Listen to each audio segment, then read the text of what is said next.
Chapter 36. While Ba Li was still sobbing and confessing, Lu Ti slipped out of the shrine hall. At the door, she met the hungry ghost waiting. She waved for it to follow. The Ho estate had gate guardians, so Lu Ti instructed the ghost to wait outside while she fetched supplies. She gathered rice, salt, green bananas, and 3 large bundles of gold paper. Halfway back, Li Wenwu caught her, and she flinched guiltily. Seeing her sneaky demeanor, he grinned. "Followed you from Ba Li's house, you're naughty." Scaring her like that. Caught red-handed. Lu Ti felt awkward. She huffed, "Didn't expect a noble like you to have the bad habit of spying." Far from ashamed, Li Wenwu boasted, "Whatever, I don't care. Hurry up. That hungry ghost's starving." Lu Ti gaped, "Do you see spirits?" He didn't answer, tacitly confirming it. She dropped the question.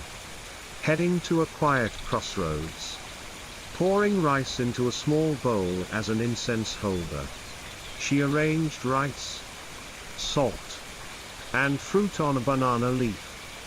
Turning to the ghost, she asked, "Your full name and birth date?" After it recited them, Lu Ti lit incense, chanting its details so the underworld officials could register it to receive the offerings. Next life. Be born into a better home. Waving goodbye, she turned away. Dawn neared. Roosters crowing faintly in the village. Li Wenwu caught up, saying, "Slow down, I meant well. Seeing a girl sneak out alone at night, I followed to protect you.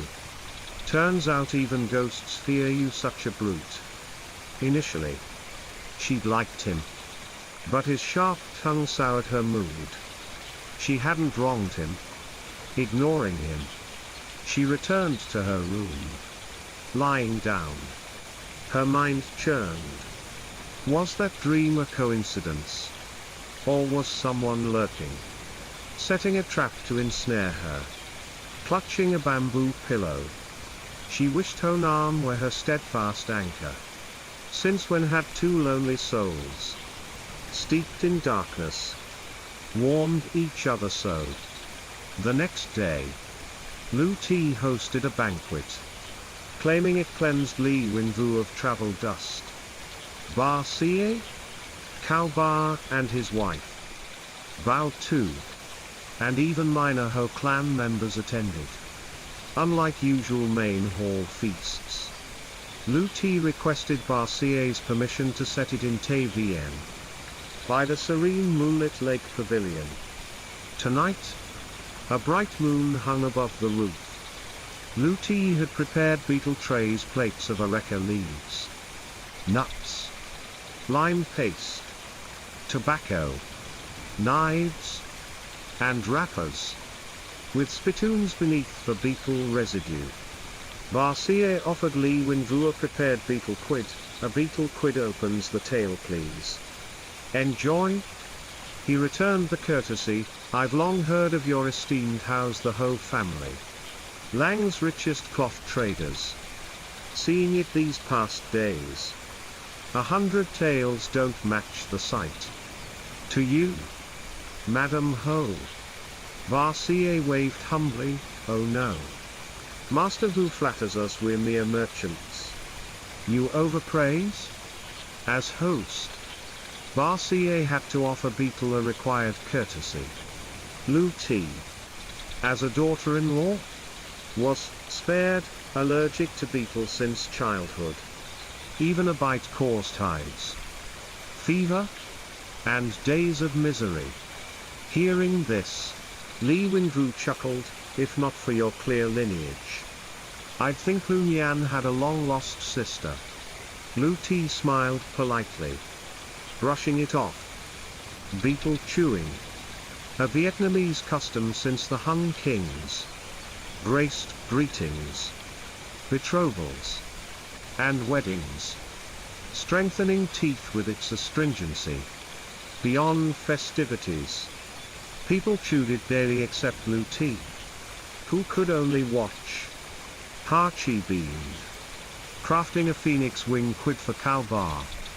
Minor relatives chatted, offering quids jovially. The cozy scene felt oddly foreign to Luti. Vol.5, like her, avoided the trays, mingling instead.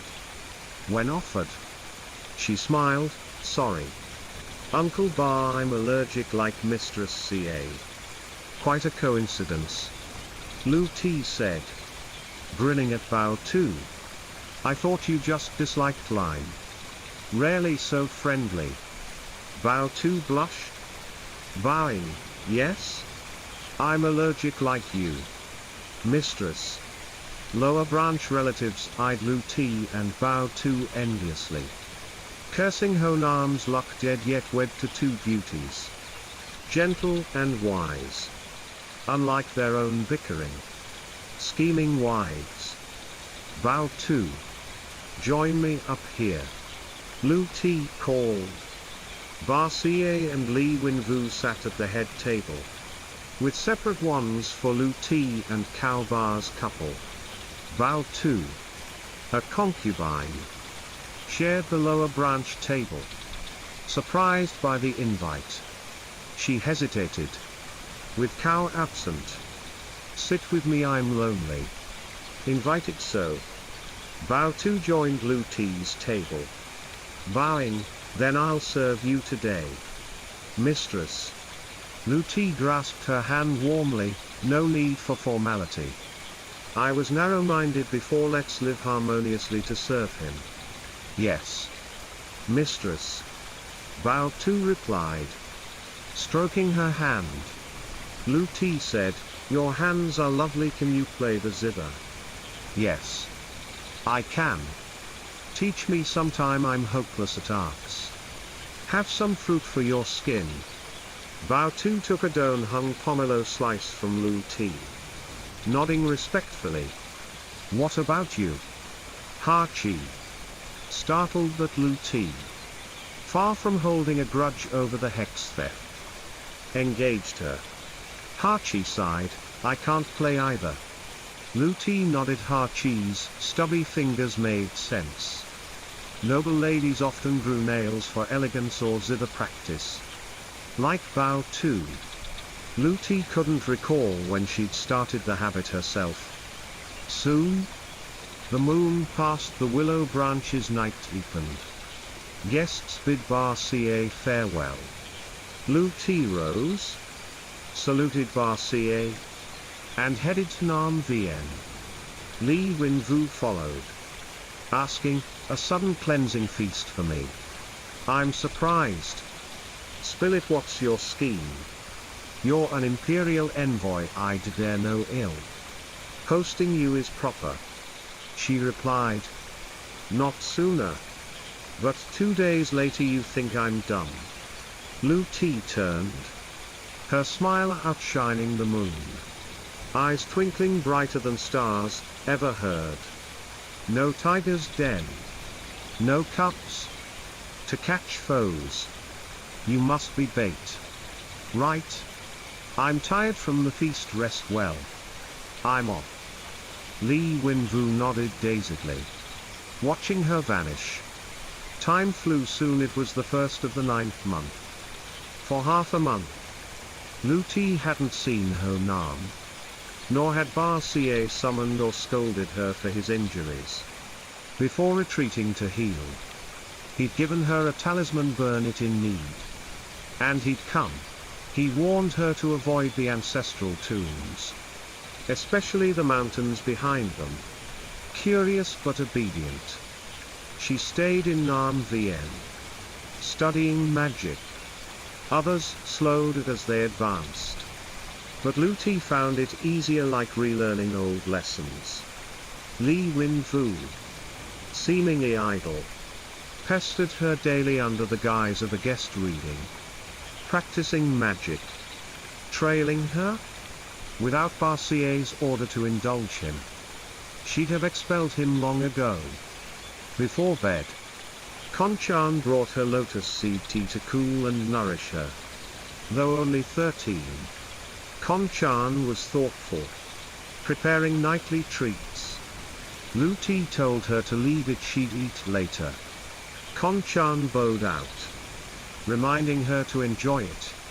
Vampires gained power two ways: absorbing sun lunescence with rare herbs, slow but pure, or feeding on humans. Fast but unstable, like a mansion on sand. Damaging virtue and inviting retribution. Unable to break her vampire curse yet, Luti opted to harness it, boosting her magic. On the 1st and 15th monthly, she'd meditate under the moon, new moon's purity to cleanse, full moon's strength to refine spells. That night, she dozed off unknowingly. Bamboo flute notes pierced her ears. Her head pounding like a hammer struck it. No wild dreams this time. Half asleep, shouts jolted her awake. Murder! Murder! There's a ghost in the estate. Quick!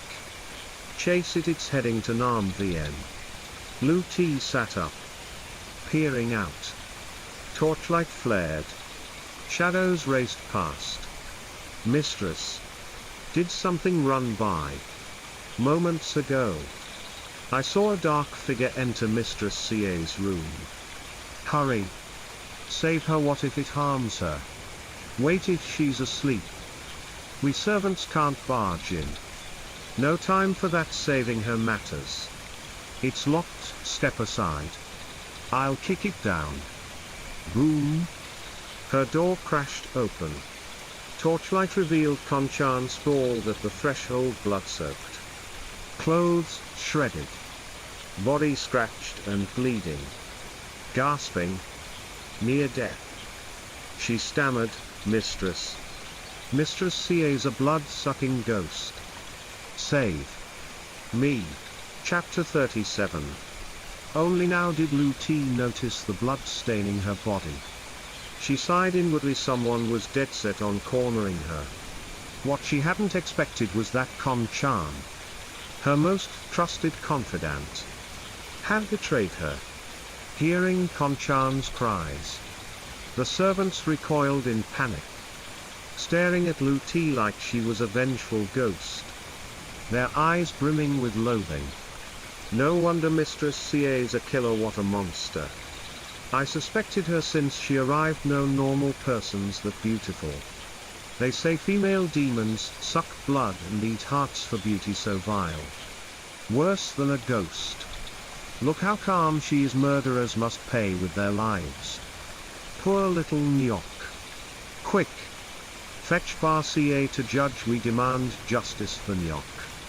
Konchan lay crumpled, unattended, bleeding. Then Bao Tu rushed from a nearby room, exclaiming, "Why hasn't a doctor been called? What's happening?" A sharp-tongued servant blurted, "Mistress CA's a murdering ghost."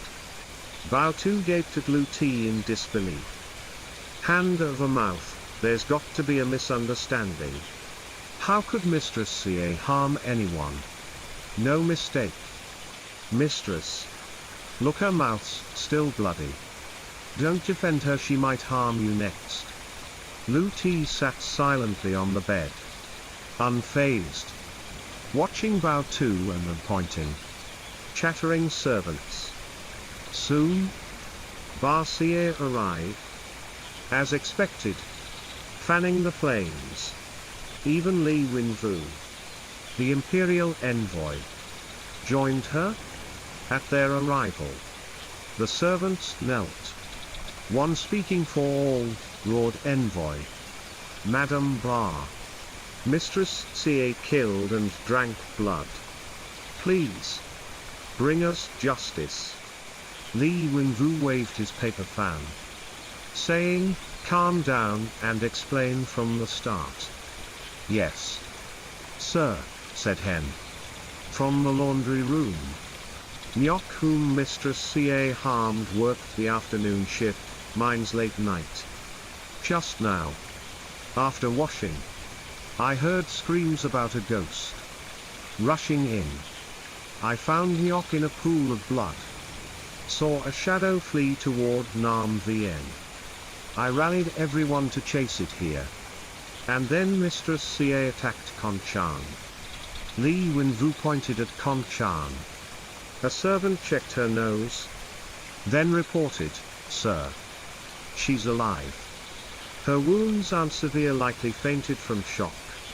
Li Wenvu turned to Ba Ca, "How will you handle this, Madam Ho?" Ba Ca smiled, "I think Master Vu's best suited to judge." He nodded, pricking Konchan's acupoint with a long needle. Moments later, she awoke, shrieking, "Mistress! Mistress Ca kills! Save me!" Li Wenvu barked sternly, "Tell it slowly. From the beginning." Konchan recounted, "Earlier, I heard odd noises from Mistress Ca's room. Thinking it might be a thief, I went and saw her covered in blood. She spotted me and tried to silence me." "How did Lu Ti attack you?" Konchan replied, "Sir, she clawed me, her nails sharp as blades piercing my flesh." Lu Ti laughed, raising her hands for all to see. "You mean I tried to kill you with these stubby nails?" The crowd gasped. Her slender, neatly trimmed hands bore no long nails capable of clawing. Konchan stammered, You hid them when no one was looking. Everyone knows Mistress Ca keeps long nails." Lu Ti countered, "Normally. Yes, but sadly for you, I trimmed them this afternoon. The envoy and several servants saw me." Konchan shook her head, "How? How could?" Lu Ti smirked, "Of course I wouldn't let you see my trimmed nails. How else could I lure you two into my trap? Right? Bow two. Bow two." Among the servants, flinched at her name but masked it quickly, feigning confusion, "Mistress, what do you mean? I don't understand." Lu Ti rose, pouring tea to rinse her mouth. The blood stench irked her. Luckily, she'd meditated earlier to balance her yin energy. And for 2 weeks, she bathed in rare herbs to curb the vampire curse's bloodlust. "Don't understand. Fine. I'll clarify. You're the killer. At the envoy's cleansing feast, you said you play the zither? Show everyone your hands." Bao Tu forced a smile, "How can you accuse me of murder just because I grow nails for the zither? That's flimsy." The servants, fooled by Bao Tu's meek facade, defended her, "Right. Mistress Ca, Mistress Bao Tu even vouched for you. How could she kill and frame you?"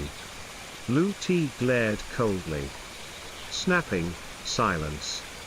I haven't judged your earlier slander." Servants daring to curse their master without proof. She knew kindness to these fools only emboldened them. Intimidated by her fury, they shrank back, abandoning Bao Tu. Facing her directly, Lu Ti continued, "That's not all. Hen. Take off your shoes." Hen, kneeling aside, feared Lu Ti mistook her for the killer or blamed her for the earlier accusation. She kowtowed, "Mistress, I didn't harm Nyok. Seeing my friend dead, I was blinded by spirits. Forgive me." Lu Ti scowled, "Who said you killed anyone? Just take off your shoes." Under her authority, Hen obeyed, removing them. "Turn the souls up." Puzzled, Hen complied. The room held its breath, watching. Lu Ti pointed, "Lord Envoy, check the souls. See anything?" Li Wenvu approached, inspecting them, then said, "There's orange-yellow powder realgar. if I'm not mistaken. With a lead. Luti grinned at Bao Tu. Your turn, take off your shoes. Bao Tu paled. Realization dawning. Speechless. Li Wenvu ordered his servant, Bao, to remove them. Sure enough. Realgar dusted Bao Tu's soles too. Didn't expect that? Ha! I suspected you at the feast. Why not Ha-Chi? She doesn't grow nails. I had the envoy's men track you. You frequented the laundry room. Raising my doubts. The last girl's death left no flaws. But no walls airtight. Tonight, I had Realgar spread thinly under Nyok and Hen's room floors, your next targets.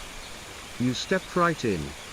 You might have washed your hands, changed, and burned your dress, but the shoes betrayed you. Didn't they? Bao Tu shook her head. Stunned, her meticulous plan unraveled so easily. You're clearly... Lu Ti leaned close, whispering for her alone, a vampire. You had Konchan drug me nightly.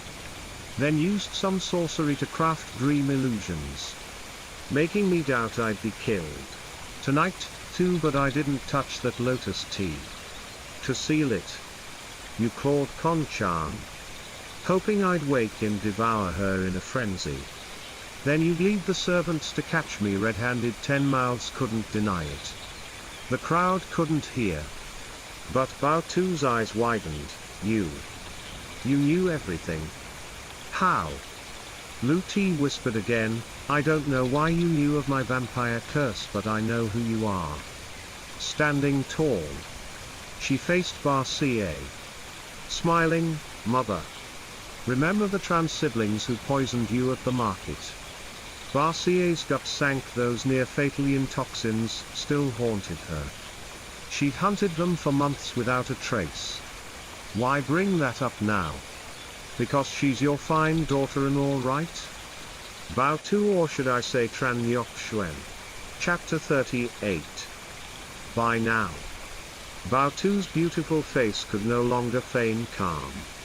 Gasping, she snapped, you're spouting nonsense. Don't insult me, though I'm a concubine. Cao Xie married me properly. My family's respectable in the village. Lu Ti chuckled, no more playing sweet and innocent. Calm down, I'm not done yet.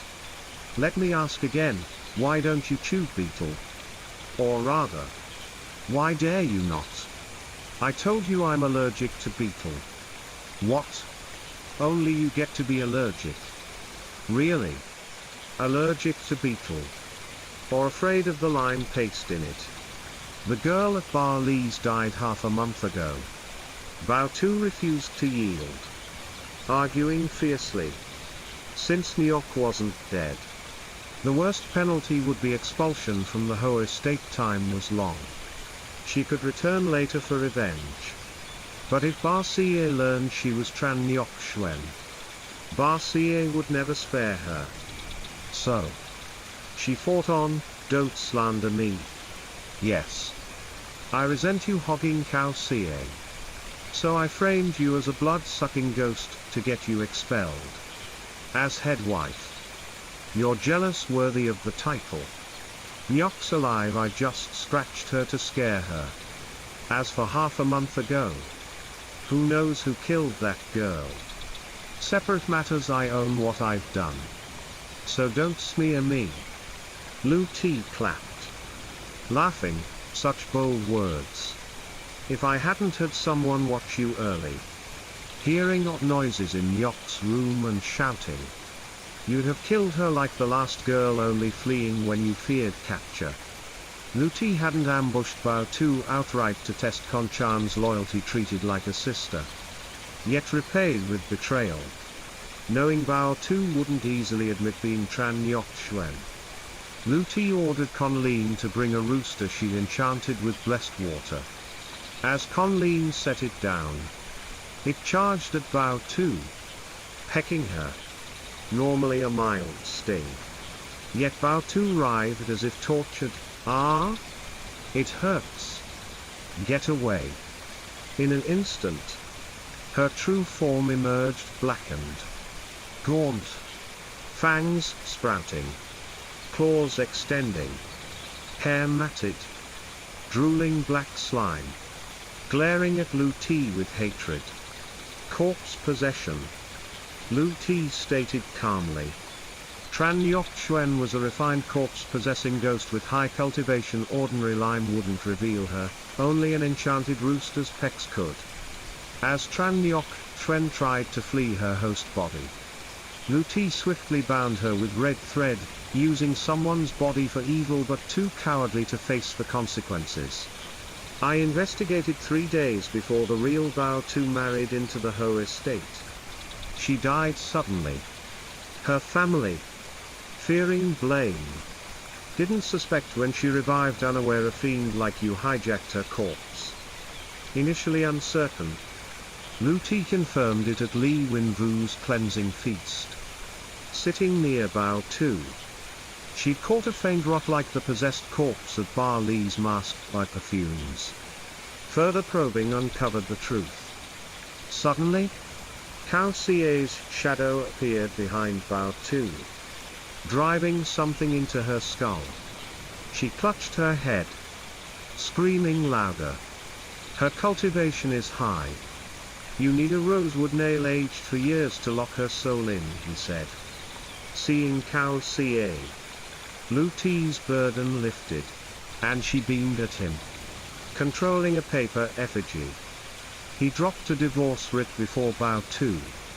Seeing the 2-word decree, Bao Tu went berserk, lunging at Lu Ti with sharp claws. Cao Xie blocked her, kicking her back.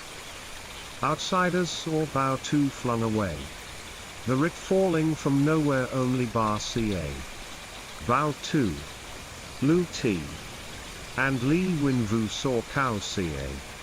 Cao, how could you be so heartless? I've married you twice. Cao Xie's face was cold. When did I ever acknowledge you as my wife? You've targeted Lu Ti repeatedly. Anyone who touches her dies. Igniting a flame at his fingertips, he aimed for Bao Tu's head. Lu Ti stopped him, shaking her head. You shared some bond. Let her live in this body till its end. Mother won't let her off easy. Heeding her, Cao Xie relented, ignoring Bao Tu. With this writ, we're done. Ba Xie sneered, addressing Li Wenvu. This is Ho family business. Can Master Vu let me handle it? Li Wenvu agreed. Con-chan, seeing the tide turn, clung to Lu Ti's legs, begging, I mistook her for you. Forgive me. Mistress, I didn't know she was so wicked. I've served long. An orphan, how could I betray you for a newcomer? Lu Ti smiled. Really? Tran Yok Xuan. Tran Yok Chan. Quite a coincidence. Ha! Con-chan recoiled, stammering, Mistress. Mistress. Arms crossed. Lu Ti grinned confidently, surprised. How did I uncover your true selves? I checked the servant contracts. Con-chan's real name is Tran Yok Chan, daughter of the Tran family. To fund Yok Xuan's finery, they sold their youngest into servitude here. Con-chan shook her head. No.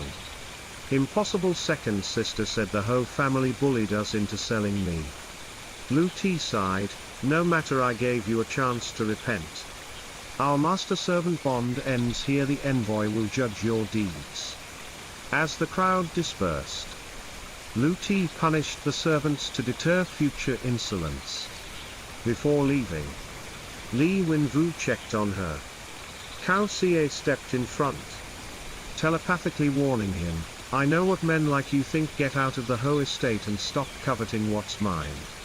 Lu Ti didn't grasp why Li Wenvu stormed off. Fuming, Ba Xie stared at her, then burst into laughter. You keep surprising me. Lu T.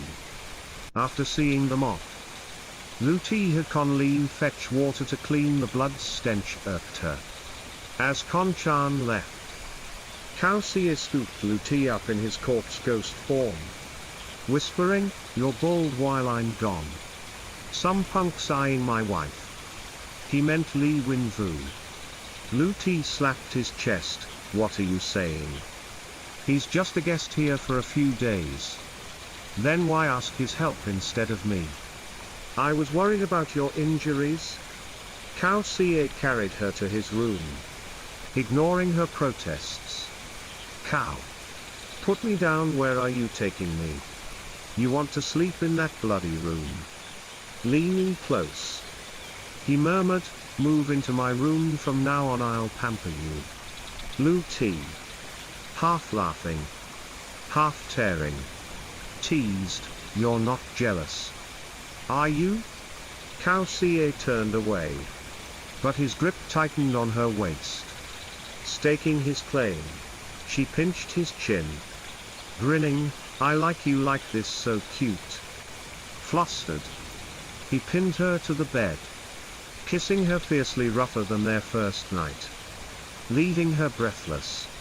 "Keep talking nonsense. And don't blame me." As he pressed further, she stopped him. "No? Cao, I'm dirty." "Not dirty. You're always sweet." His cheesy line burned her cheeks. Pushing him off, she said, "Let me call Conleen for bathwater." Outside, Conleen wasn't shocked to hear Lu T in Cao Xie's room. At her request, she replied, "Yes, mistress, but the firewood's cold now. Heating water will take time." Cao Xie whispered, "No need, I'll warm you up soon." Blushing harder, Lu T conceded late-night hot water was impractical. "Just bring a bucket of cold water then." Soon, Conleen and two servants hauled it in. Lu T had hidden Cao Xie on the bed. His presence would spook them sleepless. Once they left, she warned, "Stay on the bed." He slid off, hugging her from behind. Chuckling, "I said I'd heat the water for you." Chapter 39. Lu T hadn't expected Cao Xie to be so shameless. She was too flustered to speak. You. Don't do that." Seeing her shy reaction, Cao Xie flicked her forehead with his index finger. Chuckling, "Do what? Look at your wild imagination. I'm just heating the water for real. It's autumn. Want to catch a fever bathing in cold water." With a wave over the tub, steam rose instantly. Lu T dipped a finger in, feeling the warm heat, and asked in awe, "How can you do that?" Cao Xie explained slowly, "Last month, fighting the insect lord, I borrowed fire from the wandering ghosts there. Then I fell into water, ruining my corpse ghost form. Unexpectedly, misfortune turned to fortune. I reached second element ghost, wielding earth and fire. Water's still unbalanced, so I'm just shy of third element ghost." Lu T covered her mouth, admiring, "You're amazing." She knew his casual tone belied the grueling trials he'd endured over the past half-month to reach this level. "So, any reward for me?" Before she could answer, he lifted her into the tub, grinning, "Let me bathe you Mandarin duck style. It's been a while since we..." Knowing his long-suppressed hunger, and with genuine affection in her heart, Lu T covered her face but didn't resist, letting him do as he pleased. Soon, water splashed across the room, evidence of the young couple's passionate reunion. Afterward, he held her close, gazing at her beauty. The more he had her, the more he craved each time, leaving him deeply satisfied. He whispered, "I'll leave soon to train for third element ghost. Only by growing stronger can I protect you. Snuggling into his chest like a kitten. Sleepy and pouty. She mumbled, yes. I'll practice diligently at home, can't lag too far behind you. Kausier patted her head fondly, good girl. For now? Focus on meditation to control the vampire's yin energy. When you have time, practice drawing talismans and forming seals. I'll leave early tomorrow and return soon. Hearing he'd leave tomorrow, Lu Ti clung tighter. Though married nearly 4 months, their time together was pitifully scarce. Don't want me to go? She nodded, her little head squirming against him, melting his heart. He added, how about I stay 3 more days? And kick that guy out of the estate sooner. Giggling at his jealousy, she said, I told you Li Wenvu has a fiancé. His eyes on you aren't right. As a man. I know. Be good, stay far from him. His lips claimed hers again. Hands restless. As he teased, one more round. Why? You're awful. Murmuring? She indulged him. Thanks to him. She woke exhausted, barely touching the breakfast Conleen brought. Used to Konchan's service. Her absence left a void. Please eat the porridge. Mistress. I worried you'd catch cold from last night's bath. So I made this with scallions to ward it off. Lu Ti nodded thanks. Sighing, determined not to let Konchan's betrayal taint her treatment of Conleen. By day, Kausier reverted to ghost form.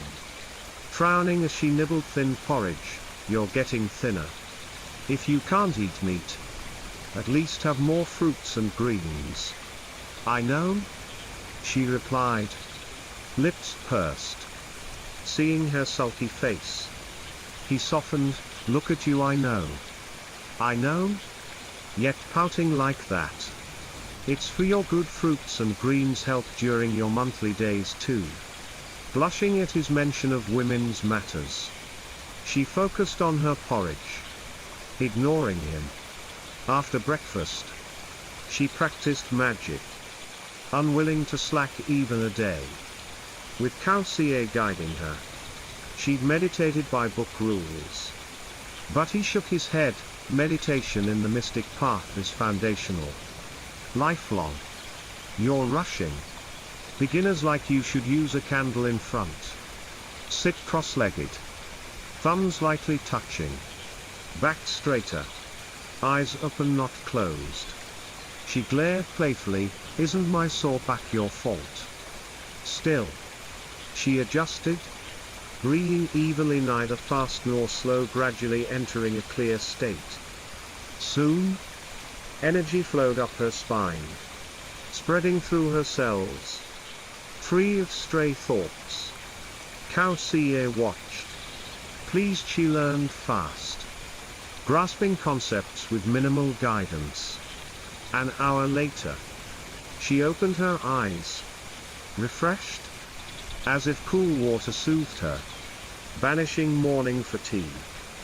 Sipping tea, she asked, did you practice like this too? How do you know everything? I did once, he replied, lips tight, curious why a talent like him died young. She wanted to probe gently, but his inky, sorrowful eyes silenced her.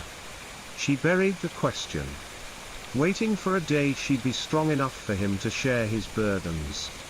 3 days with him flew by. Though reluctant, she couldn't follow too weakly.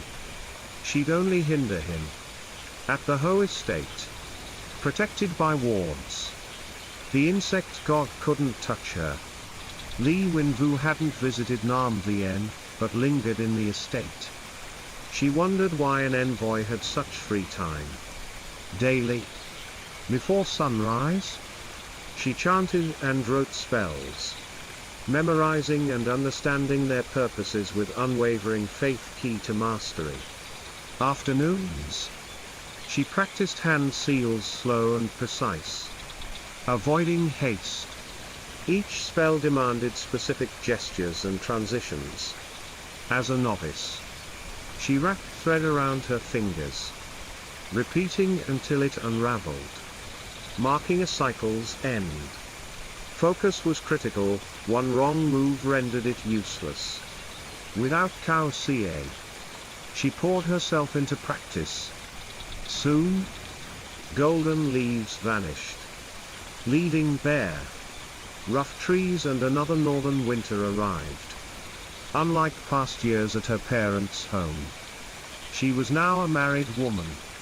Winter mornings were frigid. Conleen brought a thick, snow-white cotton coat, soft to the touch. Seeing her rush in, cheeks flushed, Lu Ti asked, "What's got you so flustered?" Conleen smiled, "Mistress, a hunter brought this coat and said Cao Ca sent it for you. He really treasures you." Warmth flooded Lu Ti's heart as she hugged the coat. Beaming, "Did you reward the hunter?" "Yes, mistress. Following you these months, I've learned much about kindness." "Oh. Right, today's the winter solstice." Conleen's reminder jogged her memory. Each winter solstice, the Ho family held a grand ancestral rite. Books claimed their lineage traced to the Fox clan, their great-grandmother. A 1,000-year fox spirit sacrificed her core to become mortal, aging and dying with their great-grandfather. Reading this, Lu Ti understood why the Ho family birthed so many talents whose origins were extraordinary. Chapter 40 regarding the Fox clan. Lu Ti noted that folklore often mentioned them, though mostly casting them in a negative light, like Dat Ky and King Tru, for instance. Yet, all species were equal, animals with virtuous hearts, pursuing cultivation, could achieve more than humans trapped in the cycle of reincarnation. "Let me help you try it on, mistress. You'll look stunning in it." Conleen's words interrupted Lu Ti's thoughts, and she nodded in agreement. Cao Ca seemed cold and aloof outwardly, but his care was meticulous. The cotton coat fit her perfectly, as if tailored just for her. That evening, at the ancestral rite, besides Ba Ca, Lu Ti, and the third mistress, lower branch relatives attended too. Cao Ba, away in the capital on business, couldn't return in time. When Lu Ti arrived, everyone was present except Ba Ca. The lower branch wives eyed her pristine white coat with envy, inwardly grumbling. They'd thought her marriage to the dead Cao Ca was a flower wasted on dung. Yet Lu Ti not only thrived but grew more radiant. Though reluctant, they bowed respectfully. Lu Ti exchanged pleasantries before sitting with Ha Chi. She and Ha Chi had resolved past tensions, becoming close. Once, Ha Chi apologized profusely for stealing the hex to harm her, blaming Bao Tu's manipulation. Lu Ti had long dismissed Bao Tu and Konchan from her mind, trusting Ba Ca to ensure their remaining days were far from peaceful. Mid-conversation with Ha Chi, someone burst in, shouting, "Disaster! Ba Ca's Te Vien is on fire and she's trapped inside." Led by Lu Ti, the group rushed to Te Vien. Seeing Ba Ca's main room engulfed in flames, panic gripped them. Her survival seemed doubtful. "Look, Mistress Ca. As the eldest daughter-in-law, won't you save your mother-in-law?" The third mistress from a lower branch taunted. "Right. Don't you care about filial duty?" True loyalty shines in crisis. Lu Ti's face hardened. These lower branch folk were growing restless, pushing her into a corner. Not entering meant unfilial disgrace, entering such a blaze risked her life. Yet, she resolved to go in. Filial piety outweighed all even if Barcia had schemed against her. To the world, she was her mother-in-law, mother to the man she loved. Quick! Bring blankets and buckets of water. At her command, servants scrambled, soon returning with supplies. Lu Ti shed her coat, handing it to Conleen, then doused herself with icy water. In near-freezing weather, she shivered uncontrollably. Draping a blanket over herself, pour more water on the blanket. She'd read this could shield someone briefly in a fire. Wasting no time, she soaked a cloth to cover her face against smoke and ash.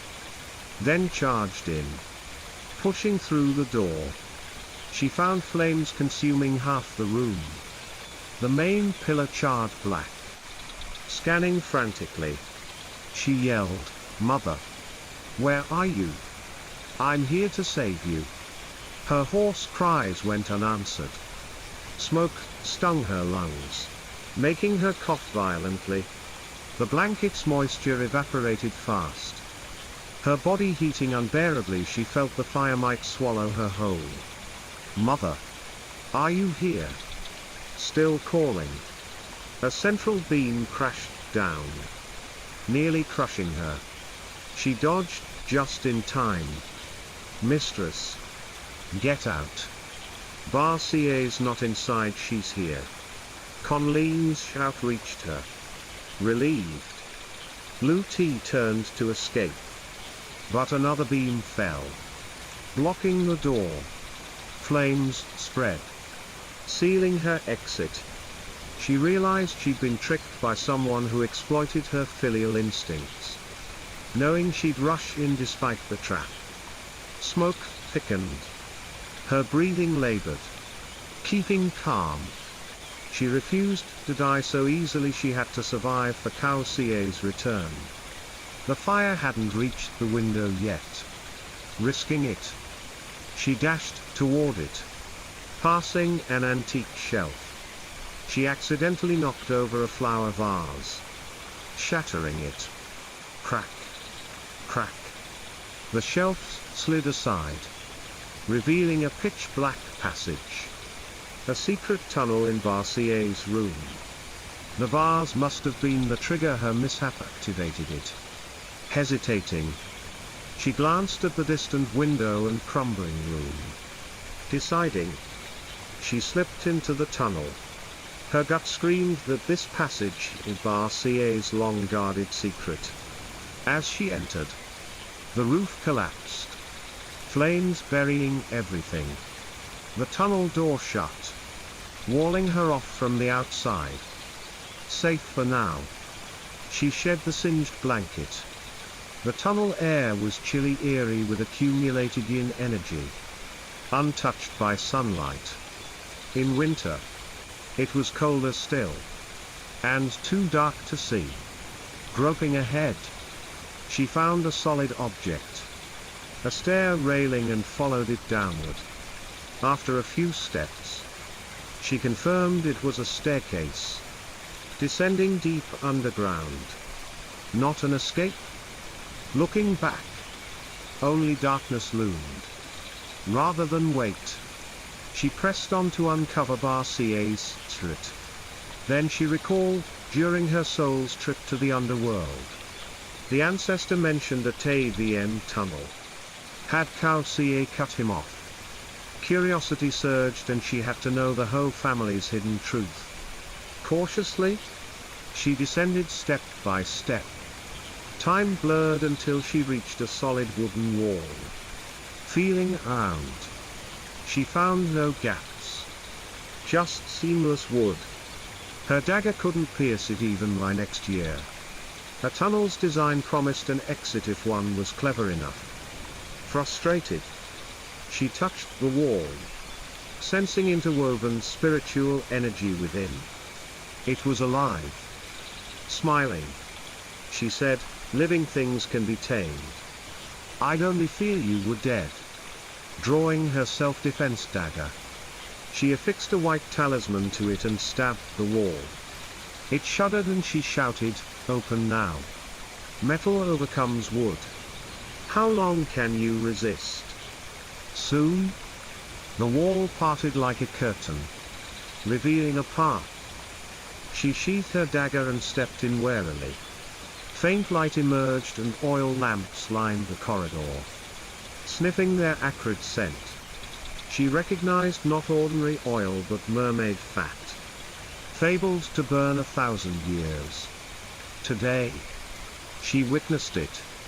Deeper in, the ground grew wet, like muddy sludge, forcing slow steps to avoid slipping. Suddenly, something cold clung to her calf. Lifting her skirt, she saw a slimy, blood-red creature gripping her leg. Panicked, she tugged, but its slickness defied her grip. Stepping forward, her foot hit something hard, scattered black bones. Not white. The creature seemed to live in packs, it chirped. And a rustling swarm erupted from the mud behind her. Heart sinking, she bolted forward, tripping over a skeleton. She fell hard, knowing escape was futile. She sat up, turned, and drew talismans to fight the parasites. Just then, a dark figure appeared, tossing small orbs away. The creatures released her, chasing them. Relieved, she clasped her hands, "Thank you for saving me." Looking up, she froze. A middle-aged man stood before her, skin cracked like ancient bark. Roots sprouting from nails. Leafless branches jutting from his back. You're. He answered. Voice raspy and strained. Likely from long isolation without speech, "I'm Ho. Former steward of the Ho family." Steward of the Ho family. He must have committed a grave sin for Barcia to confine him in this sunless abyss, warping him into this neither human nor ghost state. Chapter 41. They're venomous leeches, thriving in dark, damp places like this.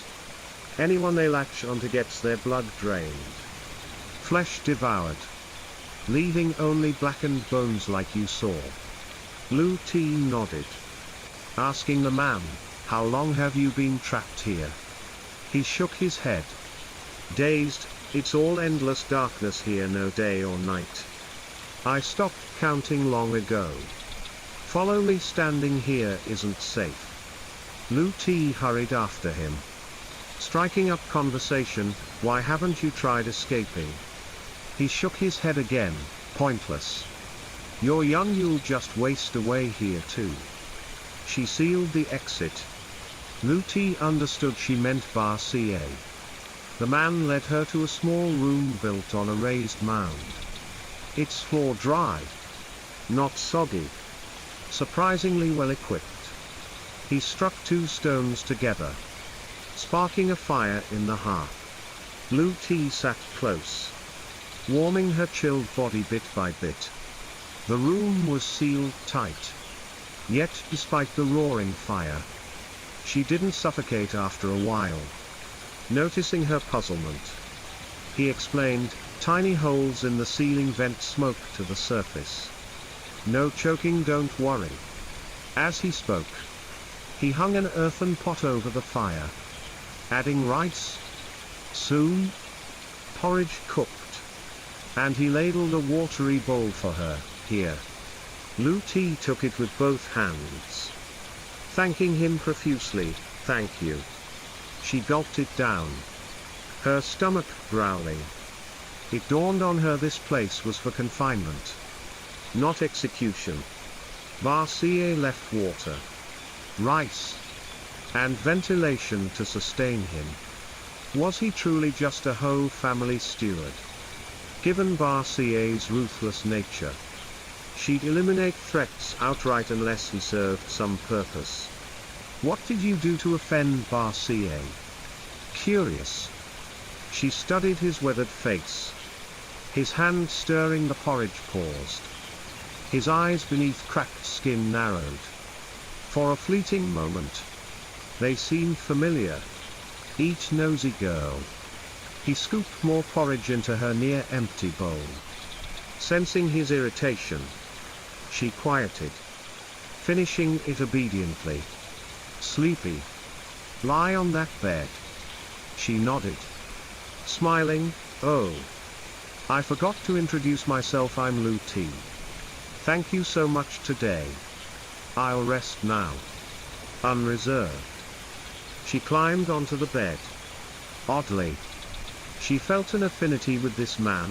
His gruff, taciturn demeanor echoed Calcia's. Yet his heart was warm. Aiding a stranger like her. After sleeping, her strength returned, and she began plotting an escape. Pointing at the ceiling, she asked, could we use the vents to get out? He shook his head. You think she's that dumb? Accept your fate. Live out your days here. Unwilling to give up, Lu T explored the tunnel. Its spiral design had one entrance behind Barcia's cabinet, and no exit. Returning to the door, after much fumbling, she recognized it as a one-way mechanism from ancient texts. Openable only from outside. One night, the pent-up yin energy in her body threatened to erupt. A raw meat craving surged. Her body feverish. Veins pulsing as if bursting. Though the man was mere skin over bones. Her eyes traced his throbbing blood vessels. Her throat parched with thirst. This was bad, trapped in darkness without moonlight. She couldn't meditate to balance her yin energy. If it invaded her organs fully, she'd become a living corpse. Seeing her writhe, biting a rag and clutching her head, the man took pity. Producing some leaves, he stuffed them in her mouth. Eat, it'll keep you alive for now.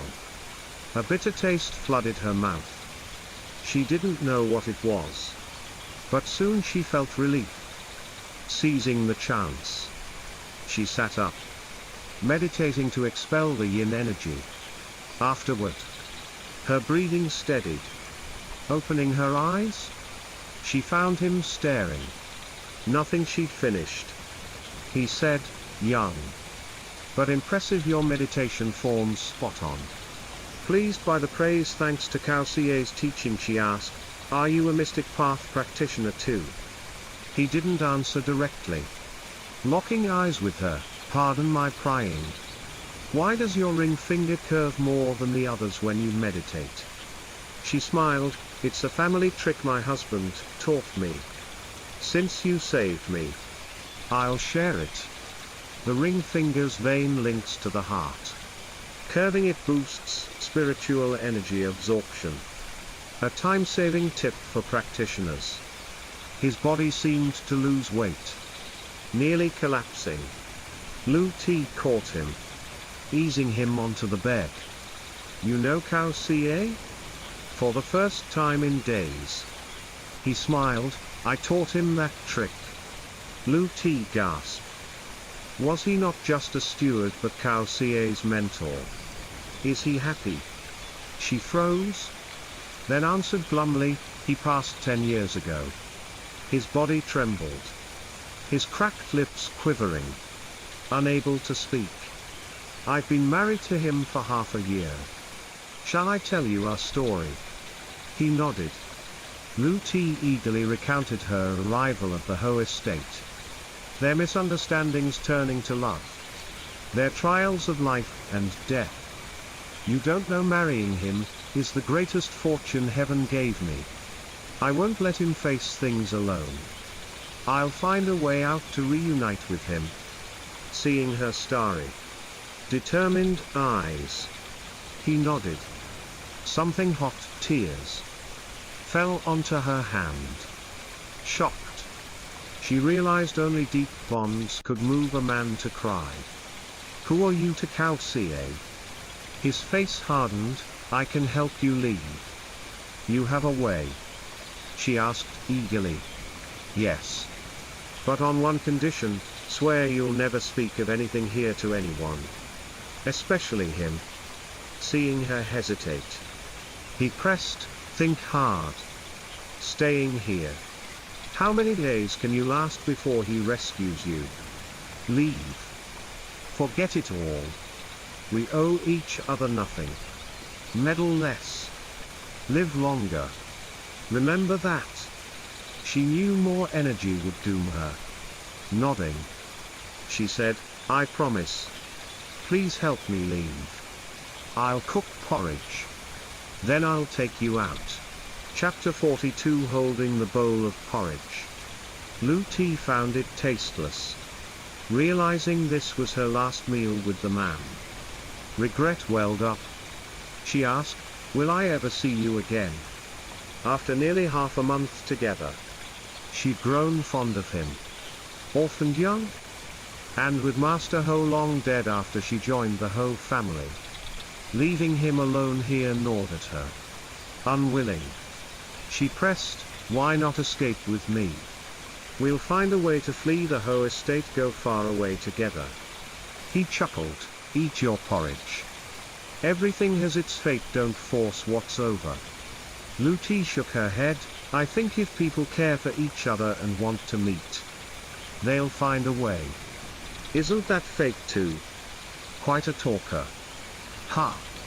Finish eating and get out, you've turned my quiet little home into a marketplace these past days. He was grumbling about her chatter, but Lu Ti huffed. She'd only wanted to cheer him up. Lonely down here so long. True to his word. After the meal, he led her to the swampy area. Lu Ti scanned it, no sign of anything unusual. He dug through the mud, revealing straw beneath. Peeling it back exposed a pit. Pointing, he instructed, go out this way, crawl straight through. I dug this when I was first trapped. It leads to Tai Vien's lake, just a thin layer of earth at the end. Punch hard, and you're out. Lu Ti marveled at him. What perseverance to spend years digging to the lake, a daring mind. Grasping his arm, she pleaded, it's not safe here, lead the way for me. Please. Having lived so long, he saw through her kindness, she wanted him out too. No, only you can leave. My body's tied to this place's mechanisms. If I go, the tunnel collapses, and we both die. Seeing her hesitate, he turned, brushing off his hands, go. You're young, I'm old. With nothing left to cling to in this world. Keep your promise, tell no one about this. Though reluctant, she knew no feast lasted forever. Before leaving, she knelt, bowing deeply, for saving me. I've nothing to repay you except this bow. He faced away. Silent. Lu Ti crawled into the pit. Her voice echoing, I'm going. Take care. Sir? I promised not to tell. But I never said I wouldn't come back for you, he sighed. Murmuring after a long pause, good daughter-in-law. Meanwhile, Lu Ti followed his advice. Crawling straight ahead. She admired him more, the damp soil could have melted. But he'd meticulously coated the tunnel with a special mix, hardening it against water. After a long stretch, she hit a dead end. Kicking hard, the earthen wall cracked. Lake water rushing in. Taking a deep breath, she pushed through. He was right, it opened into Tai Vien's lake bottom. With all her strength, she swam up. Night cloaked the surface. The water near freezing. Struggling, she climbed ashore, collapsing in the cold wind. Shivering, ears ringing, vision blurring. Just then, torch-bearing servants patrolled nearby. With her last strength, she cried, "Help! Help me!" They aimed their torches at her, screaming in terror, "Ghost! Mistress CA's spirit, she's back for revenge." She couldn't blame them, soaked too long. Her skin was deathly pale. Biting down, she rasped, "Save me!" Darkness swallowed her. When she awoke, white surrounded her. Her clothes swapped for pristine white robes. Straining her eyes, she realized she was in the Ho family's mausoleum. Impressive. Your life's as stubborn as a cockroach, can't crush it. Barcia's voice came from nearby. Luti tried to rise but couldn't, drugged. Her strength was gone. Barcia approached slowly, gripping her chin. Snarling, "You met him, didn't you?" "Who?" "Mother. I'm exhausted, please let me rest." Ignoring her, Barcia squeezed harder, nails digging into her flesh, drawing pain. "Don't lie. Tell the truth, he helped you escape, didn't he? He always ruins my plans. Why didn't you die in the fire or rotting in that tunnel?" Luti grasped Barcia's scheme. During the ancestral rite, Barcia staged the fire, using lower branch kin to goad her into it with filial guilt. But she hadn't anticipated Luti surviving via the tunnel and that man, fueling her rage further. Unable to deny it, Luti gritted, "Why harm me? Since joining the Ho family, I've fulfilled my filial duties, respected you, submitted to you. Is it so hard to live peacefully with Cao Ca?" Barcia smirked, "Haven't you heard one mountain can't hold two tigers? The Ho family's mine to control. That brat, my son, obeys you. He's defied me for you too often, now's my chance. How could I let you grow stronger?" Arranging candles around Luti, she added, "Don't worry, I won't kill you. I'll just turn you into a hollow shell." Shell corpse, chilled Luti. An ancient, dark art. Once transformed, her body would become a vacant vessel for any spirit to possess. Barcia aimed to weaken her, lighting the candles, oddly unextinguished by gusts. Barcia approached the altar, circling 3 incense sticks overhead before offering them. "I beseech the ancestral path to aid my spell. I invoke the Earth Mother deities to witness." She waved her hand 7 times. Above Luti, 3 oil lamps flickered, symbolizing her 3 inner flames at head and shoulders. Barcia dipped ink, drew a talisman, and stuck it to Luti's forehead, muttering, "To make her a shell corpse. First dim her triple flames, break her celestial nail point." She then took thread soaked in fresh blood, binding Luti's fingertips. Instantly, Luti's body convulsed, thrashing to break free. Barcia pricked her thumb, smearing the blood on a leaf from an altar plant, shoving it under Luti's tongue. The 3 lamps weakened, mirroring her fading triple flames, wavering despite no wind. Barcia raised a whisk, commanding, "Yin soldiers, heed me. Summon the spirits, here lies an empty vessel. I call all to possess it." Dark shadows emerged, encircling Luti. 1 step from becoming a shell corpse, not human, but a husk for ghosts, she sobbed weakly, pleading, "Please, Mother, for Cao Ca's sake, spare me." Barcier's face was ice. She struck Luti's face with the whisk. Enter. Chapter 43. Just as the dark shadows prepared to enter Luti, Calcier appeared. With a wave, he flung them aside, red flames erupting to incinerate them. He roared, "Filthy beasts dare touch my wife." Barcier, seeing her near success thwarted, panted with fury, You.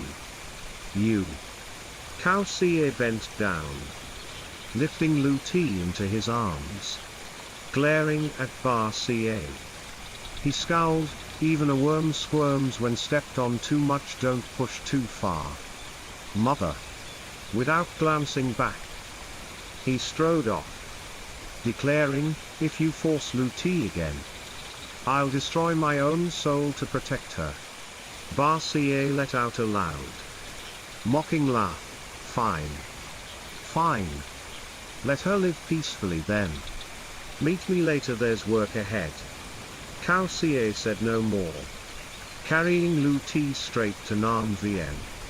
Seeing her tremble in his arms, his heart ached with guilt. "Sorry I was late again." Gently rubbing her shoulders, he infused warmth to rekindle her triple flames.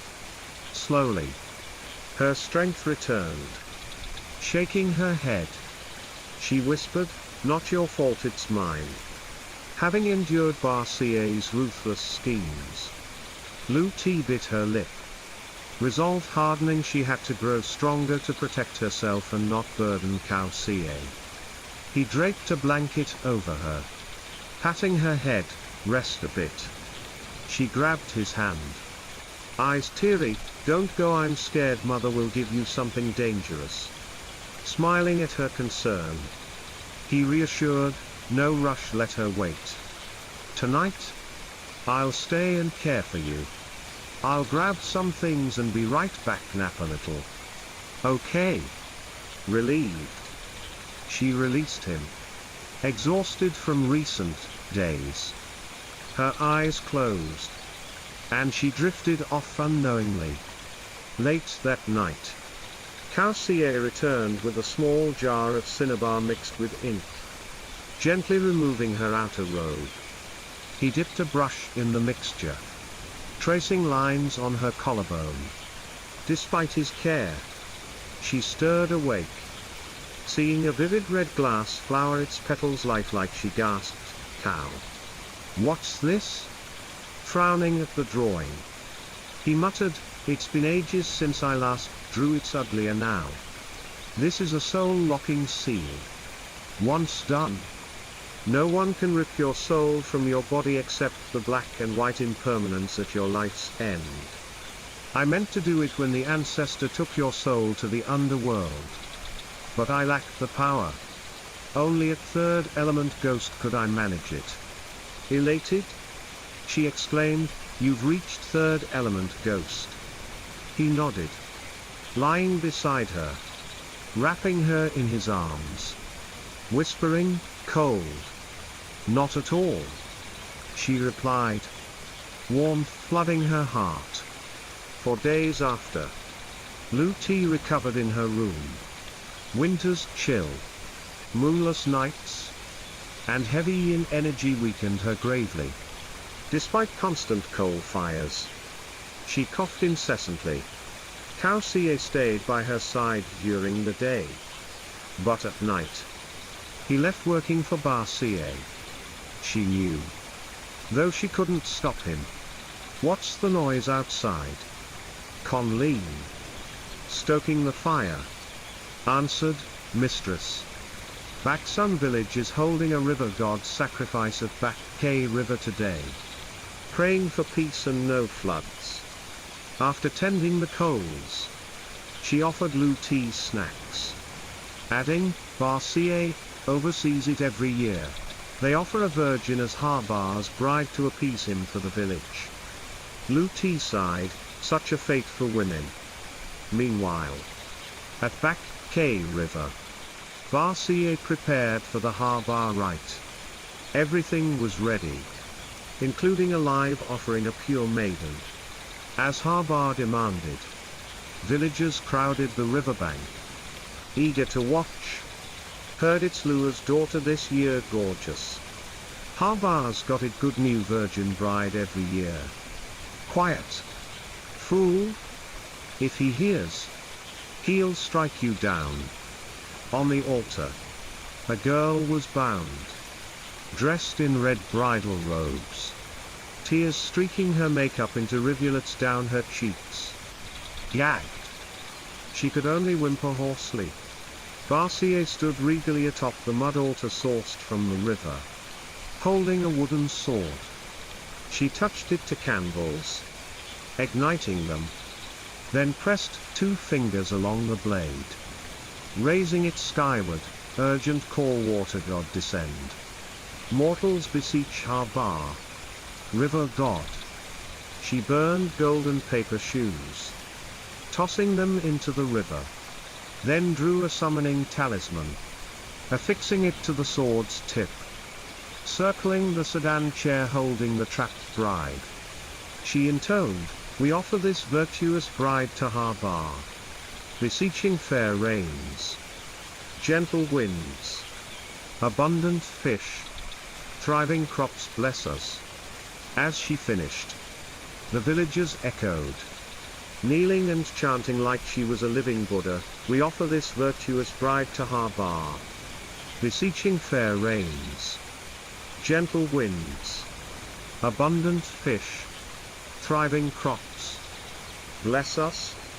The talisman burned out as she completed her circuit. The sedan, painted red and adorned with pearls, stood ready. Waves rippled the water, growing stronger. Dark clouds rolled in, thunder rumbling, lightning flashing across the sky.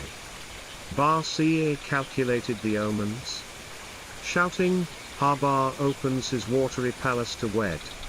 Send the bride forth." At her command, a matchmaker and 4 neatly dressed men emerged. The matchmaker led, the men carrying the sedan behind. They waded into the river until waist deep. Setting it down, a wave over 3 feet crashed toward them. They fled, abandoning the sedan. The surge swept the bride into the icy depths. Barcier proclaimed, "Harbar has claimed his bride. He'll bless us." All bow to Harbar. The kneeling villagers, awed by the fearsome spectacle, prostrated themselves, kowtowing fervently. Beneath the river's depths, a dragon over 30 feet long coiled tightly around the red sedan. Chapter 44. Luti stood on the riverbank not far off, watching the sacrificial rite. Conley supported her, sticking close, wary of any mishap befalling Mistress Ca. Suddenly, a whirlpool surged in the river's center, the massive form of a dragon serpent faintly visible within, amplifying the villagers' awe and reverence. Others might not see clearly, but Luti could discern the creature. It was Harbar incarnate, dragon-headed yet snake-bodied, with 4 limbs and hard scales. This was a mature dragon serpent. No wonder it wielded such power, controlling water levels and currents. Luti had read detailed accounts of this species in books. Their growth spanned stages, each marked by distinct transformations. Hatchlings resembled small snakes, about 2 handspans long. Limbless as juveniles, they sprouted front legs and a crest, dubbed water dragon by locals. After long cultivation, they gained hind legs, their bodies stretching over 15 feet length, varying by prowess, enabling them to govern water, whip up fierce whirlpools, or raise and lower rivers. Books noted rare dragon serpents over 1,000 years old could burrow, swallowing earth to carve tunnels, redirecting water into dragon veins. Yet their bodies were prized elixirs of dragon blood. Dragon marrow. Dragon brain, making young adults prime targets for sorcerers. Dragon blood. From female reproduction. Nourished heart and mind. Warding off evil. Dragon marrow. Akin to tiger balm but far superior. Held immense potency. Dragon brain? Extracted post-mortem. Bore a unique fragrance ordinary folk would hallucinate or go mad from. While high-level sorcerers could vastly boost their power. Luti guessed this dragon serpent exceeded a millennium, explaining Barcia's deference. The sedan in the whirlpool shattered. Wood fragments and foam spraying everywhere. Some striking kneeling villagers. Elevating Harbar's grandeur in their eyes. Harbar coiled around the sacrificed girl. Diving into the river's depths. Luti, though wishing to intervene, was powerless. As Harbar departed, the water calmed. Barcia waved her whisk. Declaring sternly, the rite is complete. Harbar accepts the offering. Return home, this year. He'll bless our village with fair weather and abundance. The villagers beamed. Kowtowing, thanks to Barcia. Thanks to Barcia. The ceremony concluded smoothly. Yet Barcia's smile sparked intense unease in Luti. Beneath that cheerful mask, she sensed a sinister plot. Mistress, let's go back. It's windy this afternoon, you might catch cold. Luti nodded. Asking Conleen, how's the repair of Barcia's Tavian room? Reporting. Mistress, I heard the servants say its feng shui's bad. So Barcia abandoned it. Luti fell into thought. Rescuing that man required careful planning. Barcia surely set traps awaiting her return. Let's go. Conleen. At the village gate, she bumped into a cloaked figure concealing their face. As she reached to help, they panicked and fled, dismissing it as odd. She didn't dwell on it. At her room, Hachi visited after half a year. Their bond had warmed. Hachi, outwardly a spoiled heiress, had a good heart. When Luti vanished after the fire, only Kalbar and Hachi genuinely searched for her. That night, Kausia didn't return. Luti's gut churned inexplicably. Pacing anxiously, she waited all night. Eventually slumping over a book and dozing off. She dreamt strangely thick fog enveloped her. A man's hazy figure ahead. Back turned. His voice boomed like thunder, tomorrow night. The water rises. Find a sturdy, large boat, save as many as you can. Startled, she asked, who are you? Why warn me in a dream? I'm Harbar, back K River. Shocked hadn't the rite gone smoothly. Harbar pleased with the offering. She questioned why he'd foretell a flood. Sensing her doubt, Harbar sighed, in anger. I fell into a trap. Casting a spell to raise the river for 7 days and nights. The flood hasn't started, why not stop it? He shook his head, useless. In rage, I unleashed my strongest power, irrevocable now. I can only lessen my sin. Your fate's unique. Luti Lu echoes unofficials. You can aid me. Saving many earns boundless merit. Paving your path to righteousness. Understanding dawned Harbar's reckless spell.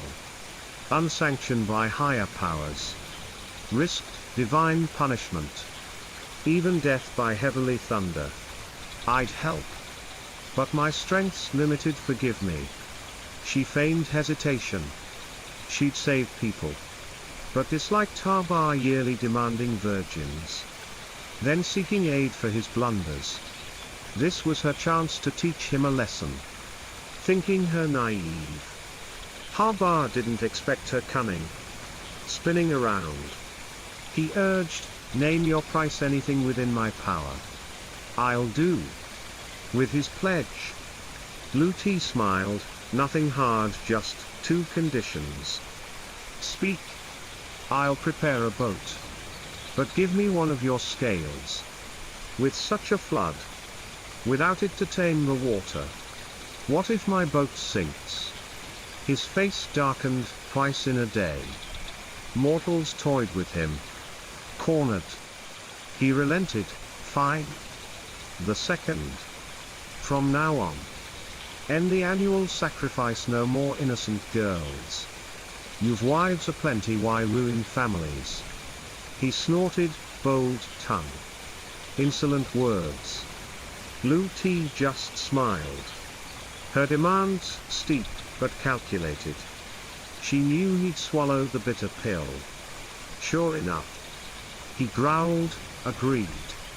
Waving his hand, he stormed off. The fog dissipating, Luti awoke. A scale in her hand, silvery, shimmering like a mussel shell. She demanded those terms to humble Habar, curbing his oppression. Losing a scale was agony, like a human losing bone. Why should humans face consequences while gods didn't? Plus, with the scale, she could breathe underwater, key to rescuing that man from the lakebed tunnel when the time was right. Dawn neared. Sleepless, she planned to save as many as possible. The flood was inevitable. Gulping thin porridge, she rushed out, colliding with Barcia at the estate gate. Barcia sneered, "Morning chaos, what's with you? Scampering like a servant. No grace of this house's mistress, Ca?" Habar's rage, surely tied to Barcia. But Luti couldn't fathom why she'd want a flood. What gain for the whole family? To hoard and sell grain at high prices during scarcity? Perhaps. Chapter 45. Luti bowed her head. "Greetings, Mother. I'm just stepping out to buy some things." Barcia waved dismissively, "Go, I won't nitpick this early." Luti bid farewell and headed straight to the river. Seeking the largest boat, she bought it for double the price. The owner agreed instantly. He owned 3 boats, earning plenty year-round fishing on Back K River. Selling one wouldn't hurt, a new one from the carpenter would be ready by next month's high water season. Teeming with fish.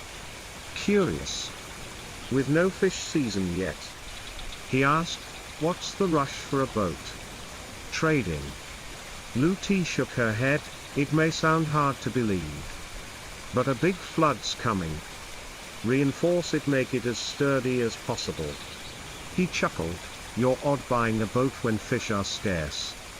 Yesterday, Barcia from the whole family completed the river god rite, promising us abundant catches. Now you predict a flood.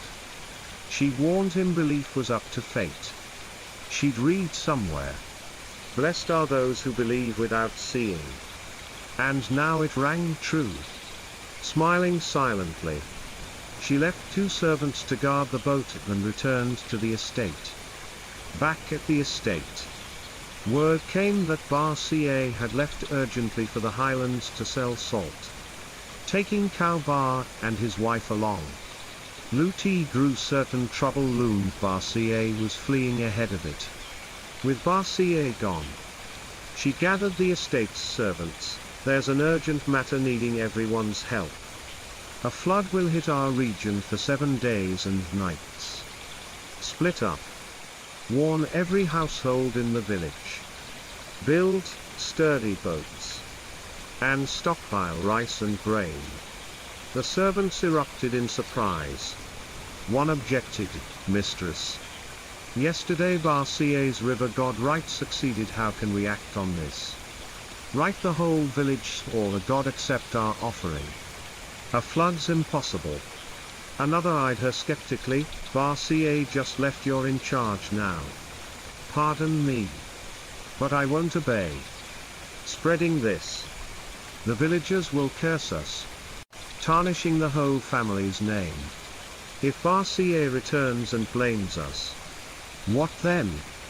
Luti knew she couldn't force them. Alerting the village risked Barca's wrath. But saving lives mattered more. She'd do her utmost. Pulling the dragon scale from her waist, she raised it. Last night, Harbar warned me in a dream that this flood is imminent. Those who trust me, stay. Others may leave. The choice is yours. The lives of villagers and your families rest in your hands. Only a few stayed. Believing her? Disheartened but resolute, she took a deep breath. Addressing them, thank you for trusting me. Just 5 of us now, each take a section of the village to warn them. By dusk, meet at the riverbank, the boat's ready. Tonight, the water rises. She staked everything on her life, status, and their faith. A maid spoke. Yes, mistress, I admire you. Unlike lofty ladies, you're kind and brave, thwarting evil often. My father's gone. Just my mother remains? I trust you and will bring her aboard, comforted. Luti nodded. Thank you, I won't let you down. Here's the plan. After assigning tasks, she visited Barca's fire-damaged room. Seals and protective talismans adorned the walls. Barca anticipated her return. For now, rescuing that man was impossible. Studying the estate's feng shui, she noted its high hill, backed by mountains, with underground currents. Barca had likely prepared drainage, ensuring the estate's safety from floods. Thus, Luti's mission was clear. When the flood rose, use the boat to save villagers, bringing them to the Ho estate. By the time Barca returned, the deed would be done. Yet she underestimated Barca's cunning, unaware her every move was under control. By late afternoon, the river swelled visibly. The boat held 10 luti. The initial 4, plus 5 more convinced. Within an incense stick's time, water neared the dike's brim. At the bow, Luti commanded, raise anchor. A servant hauled up the iron anchor, the boat swaying as it drifted into the surging current. Watching water breach the dike, submerging fields and homes, her heart ached. Some fates, foreknown, couldn't be altered, only mitigated. Cries of people and animals pierced the sky. Luti's crew rescued all they met. Most clung to rooftops. With too many and limited space, every hour they ferried survivors to the Ho estate, leaving 3 strong swimmers aboard to die for others. Other boats sank under massive waves, but Luti's floated safely, thanks to Harbar's scale. She stayed aboard, occasionally leaping in to save the drowning. By dawn, exhausted, she saw no sign of the water receding, and it rose dizzyingly. The fertile plain became a white expanse. Torrents unending. Help! Help!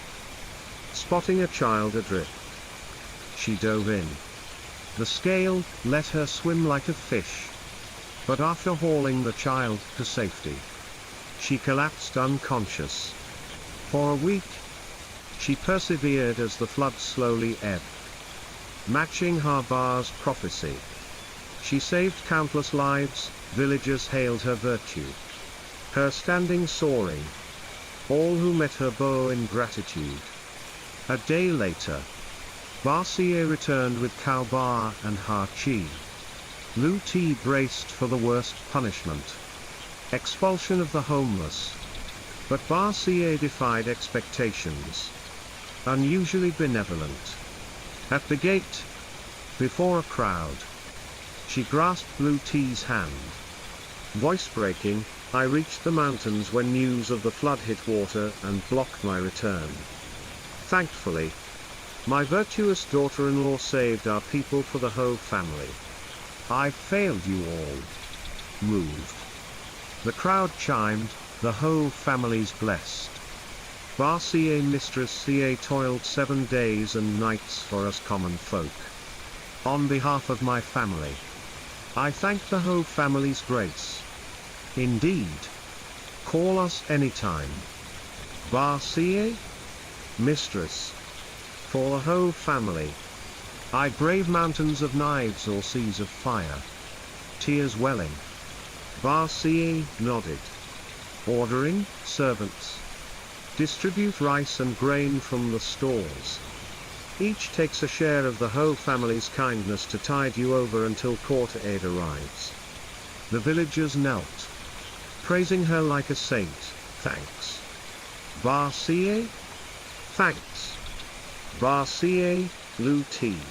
Watching Barcia aid them. Felt glad yet unease gnawed.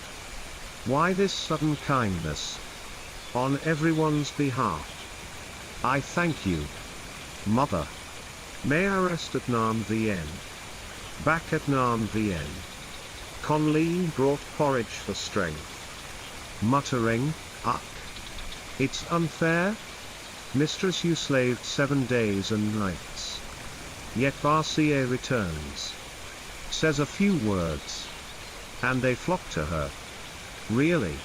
Chapter 46. Lu T quickly covered Conleen's mouth. Shh. Don't say that the Ho estate's full of ears. Trouble comes easily. Mother's not wrong, I'm a Ho daughter-in-law now. A married woman's honor and shame tie to her husband's family for life. Sighing, she added, the flood lasted so long, fields, livestock, all swept away. Famine's coming this year. Mother's giving out grain to help the people, I'm glad. Not resentful. What matters is them surviving this famine. Conleen. Yes. I understand. Conleen replied, bowing her head, still feeling injustice for Lu T's tireless efforts. Indeed. Post-flood, Lang region and nearby areas faced an unprecedented famine. Food dwindled to nothing. The air thick with desolation and grief. Corpses littered the streets, survivors, gaunt as skeletons, staggered on.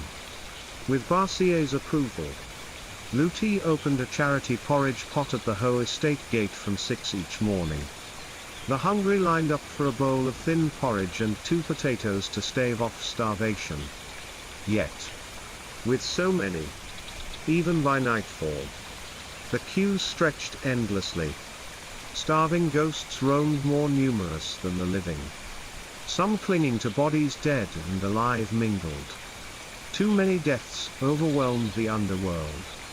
If this wasn't earthly hell, what was?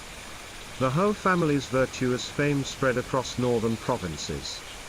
Beggars flocked, depleting the grain stores. Checking them, Lu T panicked and rushed to Tavien to consult Barcia. Mother. Our granary's down to 3/10, 7 gone. Barcia reclined on a rosewood couch, calmly savoring incense wafting through the room. Unruffled. After a pause, she sat up, that fast. Keep distributing till it's gone. Lu T hadn't expected such generosity, perhaps she'd misjudged Barcia. Cold outside, kind within. Like Calcia. Elated? She thought peaceful days with Barcia might lie ahead. Yes. But I think handing out grain like this isn't sustainable long term. Oh. Got a better idea? Barcia asked, smiling. Luti said, instead of passively giving food, why not distribute seed grain? Give them a fishing rod. Not fish. Let them plant anew. They'll settle and thrive. And we won't exhaust our stores. Barcier's face chilled. No. Our grain's pest-ridden. Unfit for planting. Only eating. The little seed we have is just for our next crop. Do as you've been doing, don't trouble me with wild ideas. I'm tired. Luti bid farewell and left. Checking the granary. She found the grain fine. Sproutable. Why had Barcier refused her plan? Though it was past midnight. She returned to Tavien.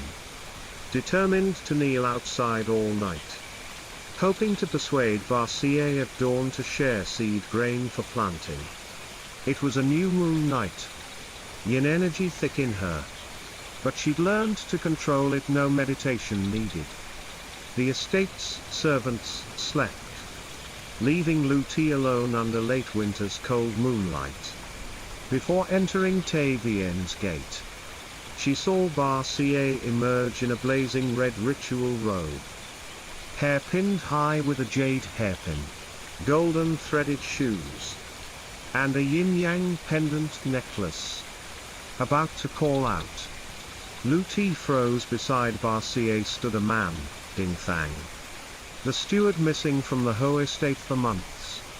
They whispered. Then Barcier led. Ding Thang trailing. Suspicious. Luti followed. First pulling a white blood talisman from her chest. An invisibility charm she'd recently mastered to mask her presence and breath. Barcier and Ding Thang were skilled sorcerers, she kept a cautious distance. Barcier passed the Ho mausoleum. Heading to the rear mountains. She stopped at a small hill's flat base. Where a 6-foot altar stood. Its shadow stark under faint moonlight. Its 6 steps symbolized the 6 realms, heaven, Asura, human, animal, hungry ghost, hell. Luti's gut sank. A bagua mirror hung atop, drawing hungry ghosts. She pieced together Barcier's scheme. Was she summoning Yin soldiers from the flood's dead? Sure enough. Barcier raised a wooden sword in her right hand. Her left forming a seal. Chanting loudly, supreme command. Seek the moon's footsteps. Lead the army's thirst. Open the field for refining. Urgent decree. She sliced her finger. Smearing blood on the sword. Inscribing runes? As it dried. Refine Yin soldiers etched clear. Winds rose. Dark clouds half veiling the crescent moon. Barcier saluted. Ascending each step boldly. Tossing gold paper and money into fires on each tier. At the top. She flung a talisman into the blaze, urgent soldier refining. Notify the main hall. Judge grants passage through the 6 realms. Permit these troops to stay on Earth. Urgent decree. The fire turned red. Twisted faces within screaming. The altar bore a roasted pig. Ox and buffalo heads. And 3 bowls of fresh blood. Barcier seized a castrated rooster. Slit its throat. Blood sprayed a small cauldron. Emitting eerie shrieks. Lifting the lid. Captured souls poured out, some decayed. Flesh gnawed by crabs and shrimp. Ah? Gah! You vile wretch. Wicked as a demon. May you die unrested. Your family perish. Fiend. These flood-drowned souls. And wandering hungry ghosts. Were Barcier's harvest. Luti. Watching afar. Reeled tens of thousands. At least. Barcier's cruelty knew no bounds. Teeth gritted. Brows furrowed. She barked, "Shut up. All of you." Stabbing a soul with her sword. She raised a horizontal seal. Shouting, "Eightfold earth collision. Unbearable iron verdict. Refine and slay." She thrust the soul forward with her seal. 4 flagpoles quaked beneath the altar. Life-sized clay statues stood. Souls were forced into them. Barcier leapt down, affixing talismans to their foreheads. Yelling, "Seal the triple flames. Summon heavenly thunder." From her robe, she drew a hammer and nails, driving them into each statue's head and shoulders. Agonized cries erupted, "Ah! It hurts, spare us." Unrelenting, she dipped into a blood bowl, then scrawled her name and runes on a statue's brow. Yin soldiers refined absolute loyalty. Ruthless to foes. Her intent, unwavering obedience to her. Ferocity against enemies. Souls in the cauldron, witnessing her terror, panicked, scattering. They toppled the incense burner to flee, their furious wails echoing. A drowned soul lunged, strangling Barcier. Suddenly, her robe flashed golden light. Laughing, she pointed her sword at them. "I wear a gilded robe, my sword's carved from ancient eucalyptus of the Ding dynasty. You can't touch me. Don't dream of escaping." She flung her arms wide, hands arching into a tower before her chest. Shouting, "Copper stakes. Soul suppression." The 4 poles activated. Red flames surging from the ground. No soul escaped. Barcier bellowed, "Where can you run?" Chapter 47. Barcier pointed at the Yin soldier statue, yin and yang in sequence. "Yin soldiers, obey the law. Hear my command, march." A roar echoed as a tall, gaunt Yin soldier emerged, clad in armor, sword in hand, a banner on its back.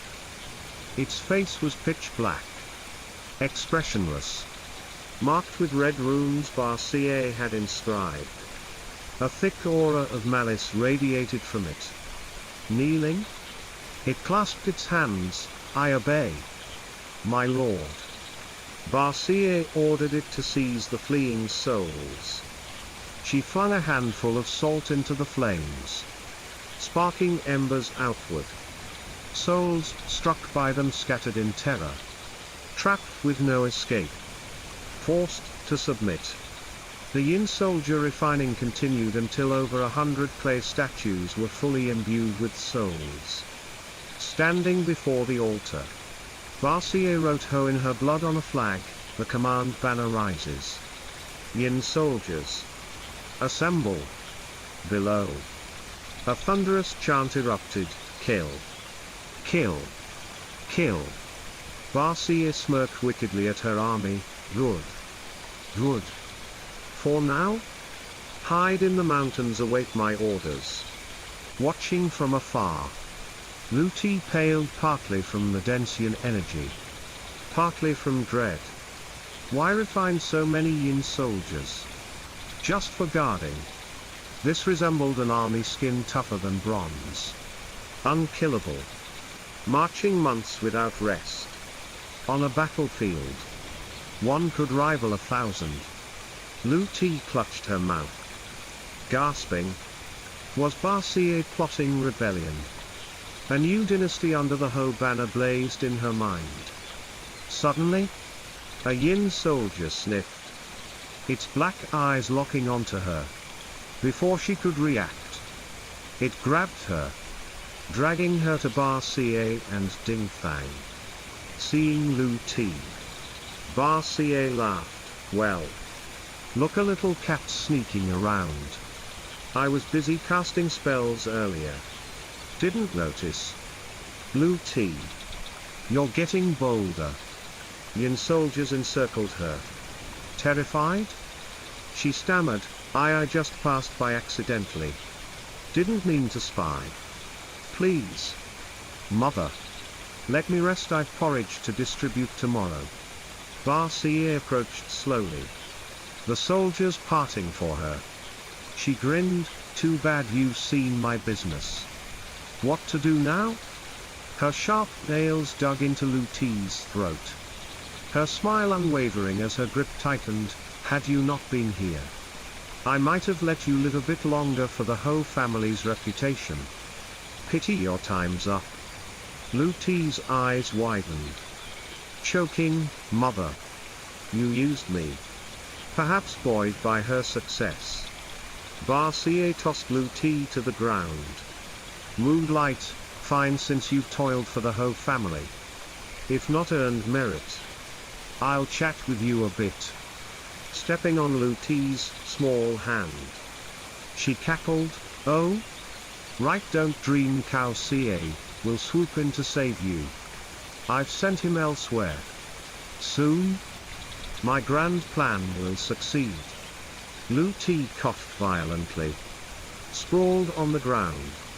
She understood Barcier's recent kindness was a ruse to build the Ho family's fame. Easing a future rebellion with public support. Struggling up. She faced Barcier, was Harbar's flood you're doing too? Yep, I like your sharp mind. Too bad you're too kind, you'd ruin my plans. Can't keep you. Lu Ti pressed, how did you make Harbar flood everything?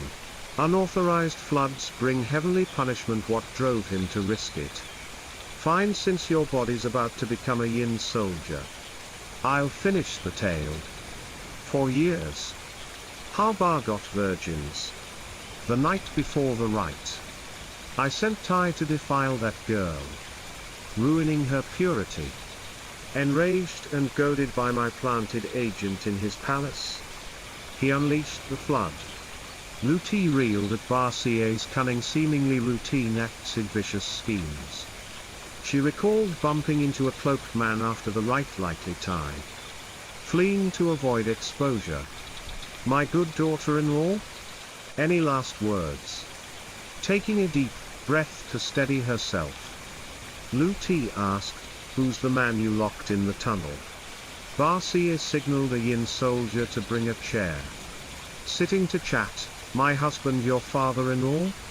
Shock hit Lu Ti, he was Cao Ca's father. Recalling his care for Cao Ca. It clicked, paternal love. His kindness to her. His demand she not return, protecting Cao Ca from entanglement. Yet he didn't realize he was Barcier's tool to coerce Cao Ca into her evil deeds. I despise you. How could you commit such atrocities? Imprisoning your husband to control your son, your sins defy heaven and earth. Yet you dream of supreme rule. Barcier clapped. Sneering, finally standing up to me. So what? History's written by victors, anything's possible. Besides? Grasping Ding Thang's hand. She continued, besides. I'm reclaiming what's ours, the Ding clans. The wretched La and Li stole our throne. Taking back what's rightfully mine aligns with heaven, why fear? Lu Ti stammered. Horrified, you're? Yes. I'm a Ding dynasty descendant, Ding Thang's a distant cousin. Our ancestors waited centuries to reclaim the throne. Now's the right moment, Ding Thang foresaw the Li's doom under these two princesses. At last? I'll revive our line. So you used the Ho name to sow chaos. Then plan to crown him as Ding. Barcier shook her head, wrong. Though the Li's fate wanes like a dragon sans tail, heaven's books credit their deeds. Changing dynasties costs dearly. Ding Thang and I won't see our clan's glory. But our son can inherit the legacy. Cao Ba's your son with him. Barcier smirked, of course. Only he's pure Ding blood. That bastard Calcier's unfit should have died. Lu Ti clenched her lips. Trembling, she pitied Calcier, both sons. Yet so despised? Born from a marriage of convenience. Neglected from birth. His lonely, melancholic eyes now broke her heart. Covering her face, sobbing, she quavered, was Calcier's death your doing? Barcier replied calmly, who told him to be so talented young his power outstripped mine. How could I let him threaten Calbar's future? Plus, I needed a pawn to do my dirty work. He fit perfectly. Laughing, she stomped on Lu Ti, forcing her to kneel. You can't imagine his despair. His agony. Killed by his own mother. I bound him to a willow. Sliced his flesh till his blood drained dry. Leaving a husk, his soul's rage turned him to a ghost. I even. Lu Ti clutched her head. Screaming, enough. Shut up. Stop. You're vile. You deserve death. Condemned to the 18 hells. Calcier honored you so. Done? Then lie still, I'll refine you into a yin soldier. Ha ha. Reuniting you two. When Calcier returns, you stab him? How's that? Oh. Right, he trained 5 elements ghost for you. Nearly human again. All for you, ha ha. Barcier waved. Commanding the yin soldiers, all right. Hang her upside down on that willow. Slit her throat till she bleeds out gently. Don't ruin her body. I need it. Lu Ti thrashed. Glaring with hatred, even as a ghost. I'll never forgive you. Chapter 48. At that moment, 10 miles from the Ho estate, Calcier carried out Barcier's orders to intercept a relief convoy sent by the Li dynasty court to aid the flood-stricken people. The more the Li lost public favor, the easier Barcier could justify usurping the throne. Calcier perched on a large tree branch, observing the convoy led by a third-rank official. Men and horses, weary from the long trek from the capital, trudged on. The official, a martial figure serving as supreme military commander in court, traveled with guards and an escort troop. A guard spurred his horse forward, reporting, Supreme Commander. It's nearing the hour of the dog, 7 to 9 p.m. The floods here have ruined the roads, mud and mire everywhere. Pressing on at night could be risky. The men are exhausted. We've marched since last night without rest. The Supreme Commander glanced back. Soldiers leaned on spears, heads nodding from fatigue and sleepiness, feet bleeding from sharp stones and mud.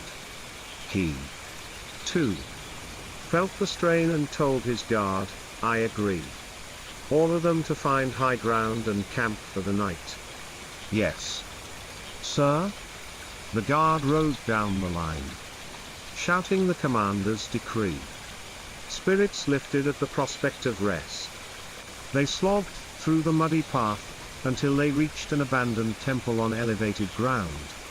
Those spared the flood's full wrath. Its gate tilted, mud-caked and desolate.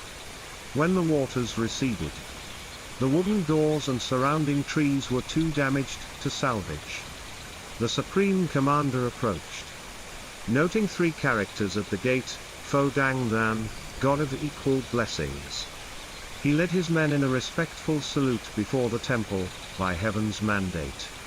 I third-rank Supreme Military Commander of the Imperial Court. Am tasked by the Emperor to deliver aid to the flood victims. The journey is arduous. Night falls, and men and horses need rest. We humbly request Fo Dang Nan's permission to shelter here tonight. Once our mission succeeds, I'll return to restore this temple in your honor. A cold wind howled. The Supreme Commander instructed his guard, tell them to split into watch shifts. Build a big fire. And distribute rations. Water nearby must be boiled, no drinking it raw. If they find corpses here, bury them. Stealing anything is strictly forbidden, punish thieves harshly. Understood? Yes. Sir? Soldiers gathered dry wood, lit fires for warmth, and cooked rice in pots. The Supreme Commander entered the temple. Finding a derelict room behind the altar just big enough for his sturdy frame to rest, he ordered soldiers to clean it. Seeing some pull out wine, he bellowed, drink sparingly. Bandits or robbers could strike if you're drunk. I permit it only for warmth. Where's the overseer? Anyone drunk, behead them on the spot. No reporting needed. Yes. Sir? The stern order paled the soldiers.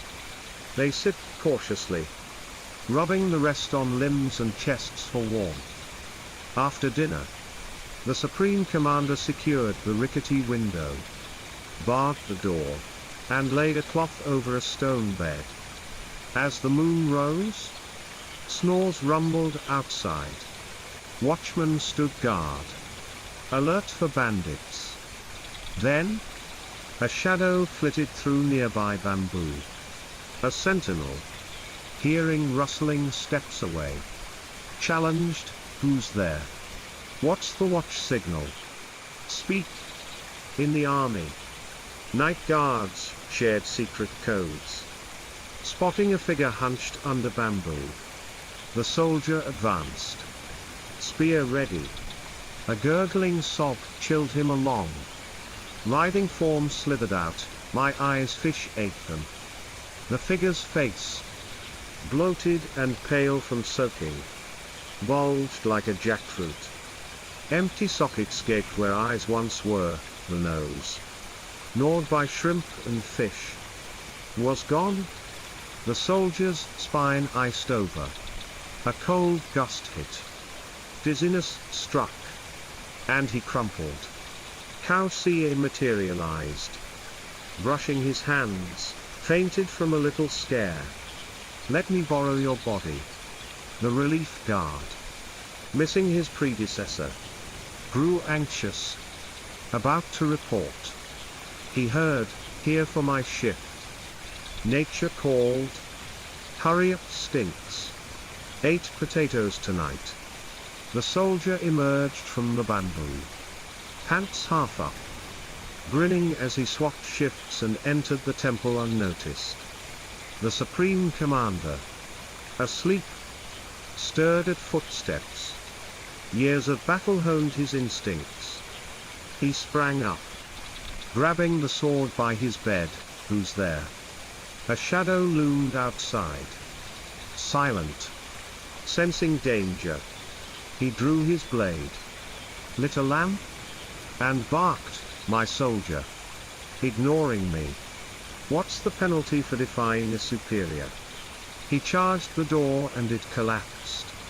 The guard tumbling in, unconscious, approaching to check if he was dead or sleepwalking. Kausie burst from the body, lunging at him. Recognizing a spirit, the Supreme Commander slashed, missing. Kausie blew smoke, dousing the lamps. Unfazed, the commander paced steadily, sword poised. What demon are you? I'm a court official named yourself. Kausie hovered, diving at his head. Sensing peril, the commander parried. Kausie clawed forward, but the blade struck him, paling his face. At third element ghost. He should have been impervious. Why this? The Supreme Commander brandished his sword, this blade, granted by the Emperor after celestial rites against invaders, vanishes fiends like you. Kausie's heart sank in trouble. He opted for speed. breathing fire to blind the commander. He was countered by martial skill. The commander hurled his sword upward, disrupting Cao Xie's focus. The fire hit the blade, knocking it down. Cao Xie lunged. The commander shed his cloak caught by Cao Xie, then snatched the falling sword. Slashing relentlessly, Cao Xie unleashed third element ghost powers, exuding thick ghost aura. But the blade prevailed. A dragon's roar resounded. A golden dragon phantom hurling Cao Xie out the door. Badly wounded, he leapt to the temple roof and fled. Miles away, he stopped. The third rank official wielded an emperor-blessed sword imbued with heavenly dragon power, bane of spirits. Yet Cao Xie hadn't wanted to kill him. His death would decapitate the convoy, risking aid falling to corrupt hands. Not the people, using only 30% strength. The sword's wound would excuse him to Ba Xie, seeking a cave to heal, planning to return to Lu Ti tomorrow.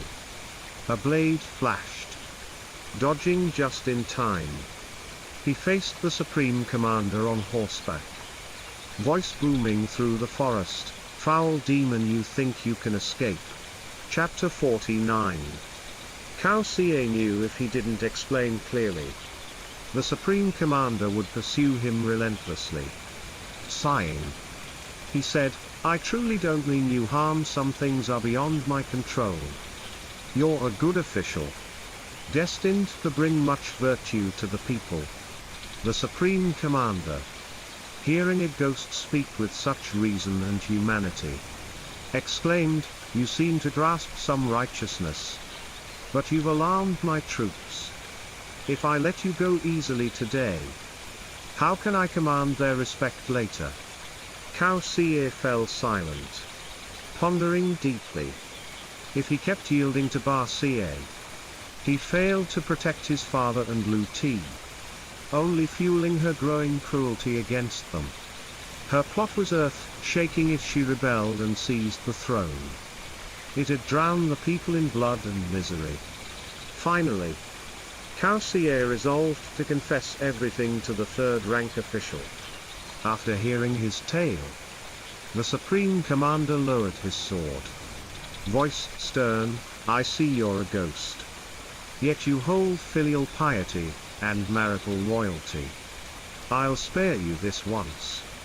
Cao Xie clasped his hands in gratitude. Just then, a sharp pain stabbed his chest.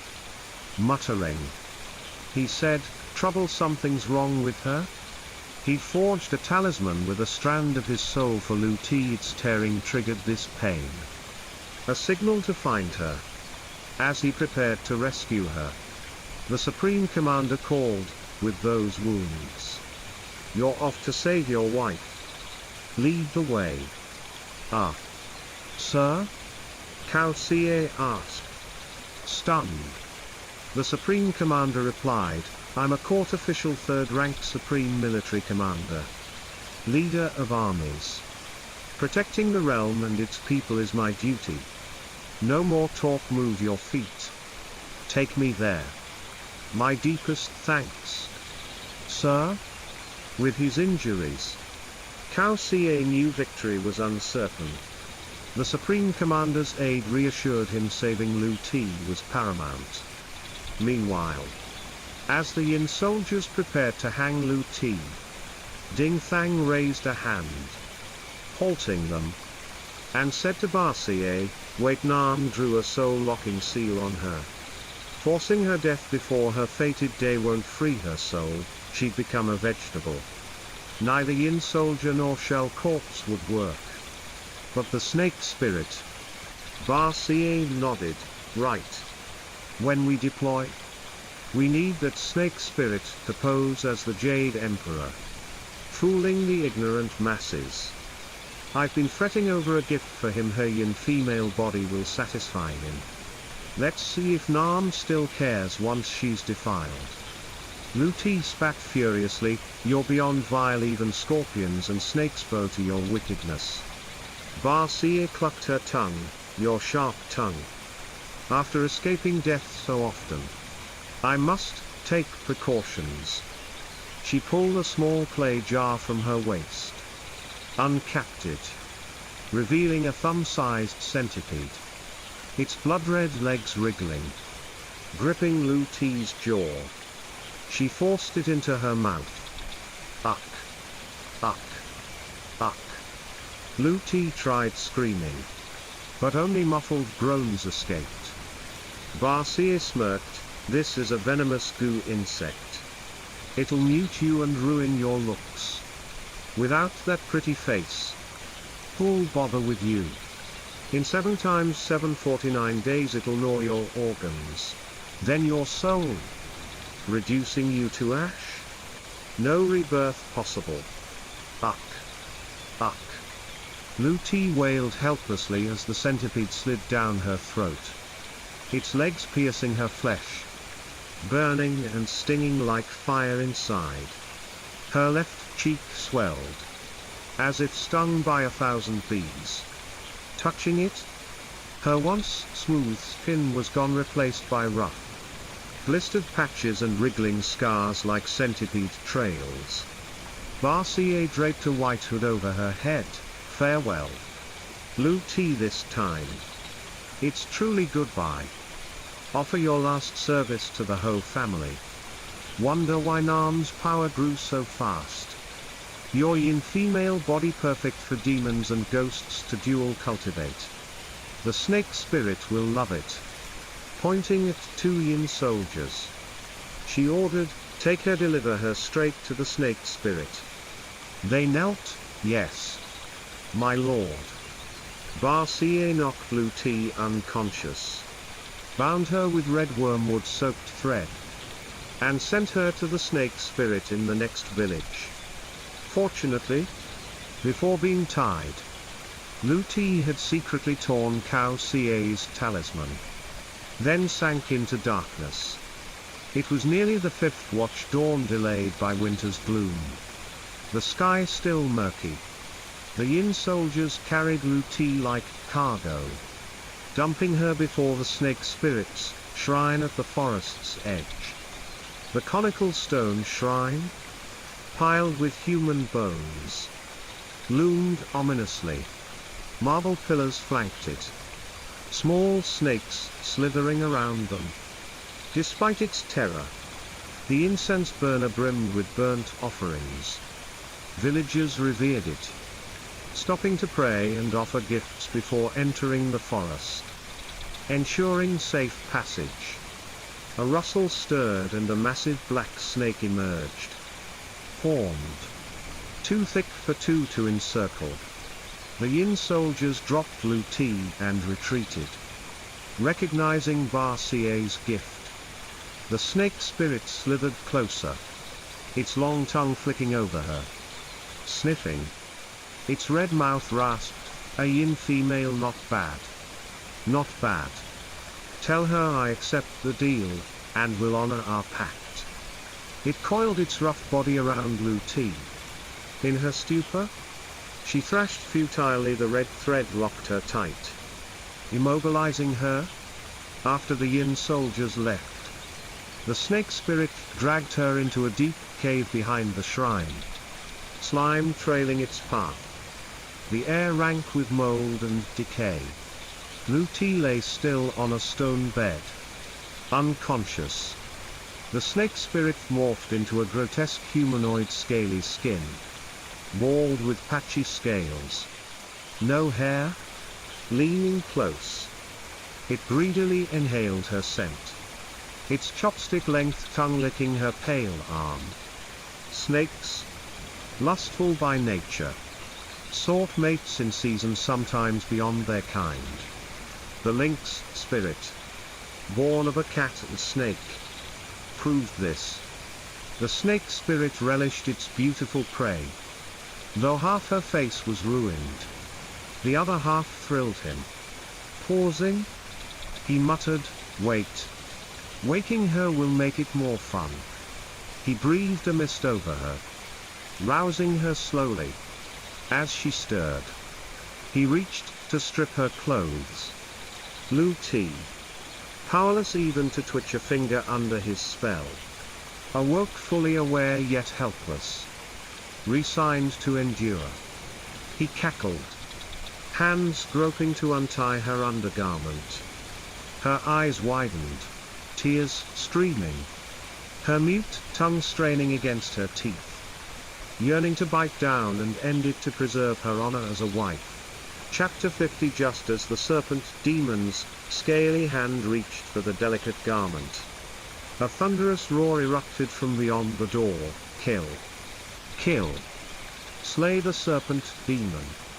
Outside the forsaken shrine, soldiers flanked by the fearsome Tongbin Su, the commander-in-chief, and the eldest son, Cao Xie, had encircled the place in a ring of steel. Not a single gap remained for escape. The serpent demon, Sartine, peered out and glimpsed the glint of sharpened swords and spears.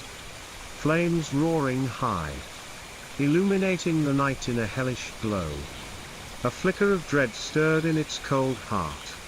With a desperate lunge, it shoved the door aside and bolted, only to be met by the commander's voice, sharp as a blade. Foul demon, I Tongbin Su, have brought my army to purge this land of your festering blight.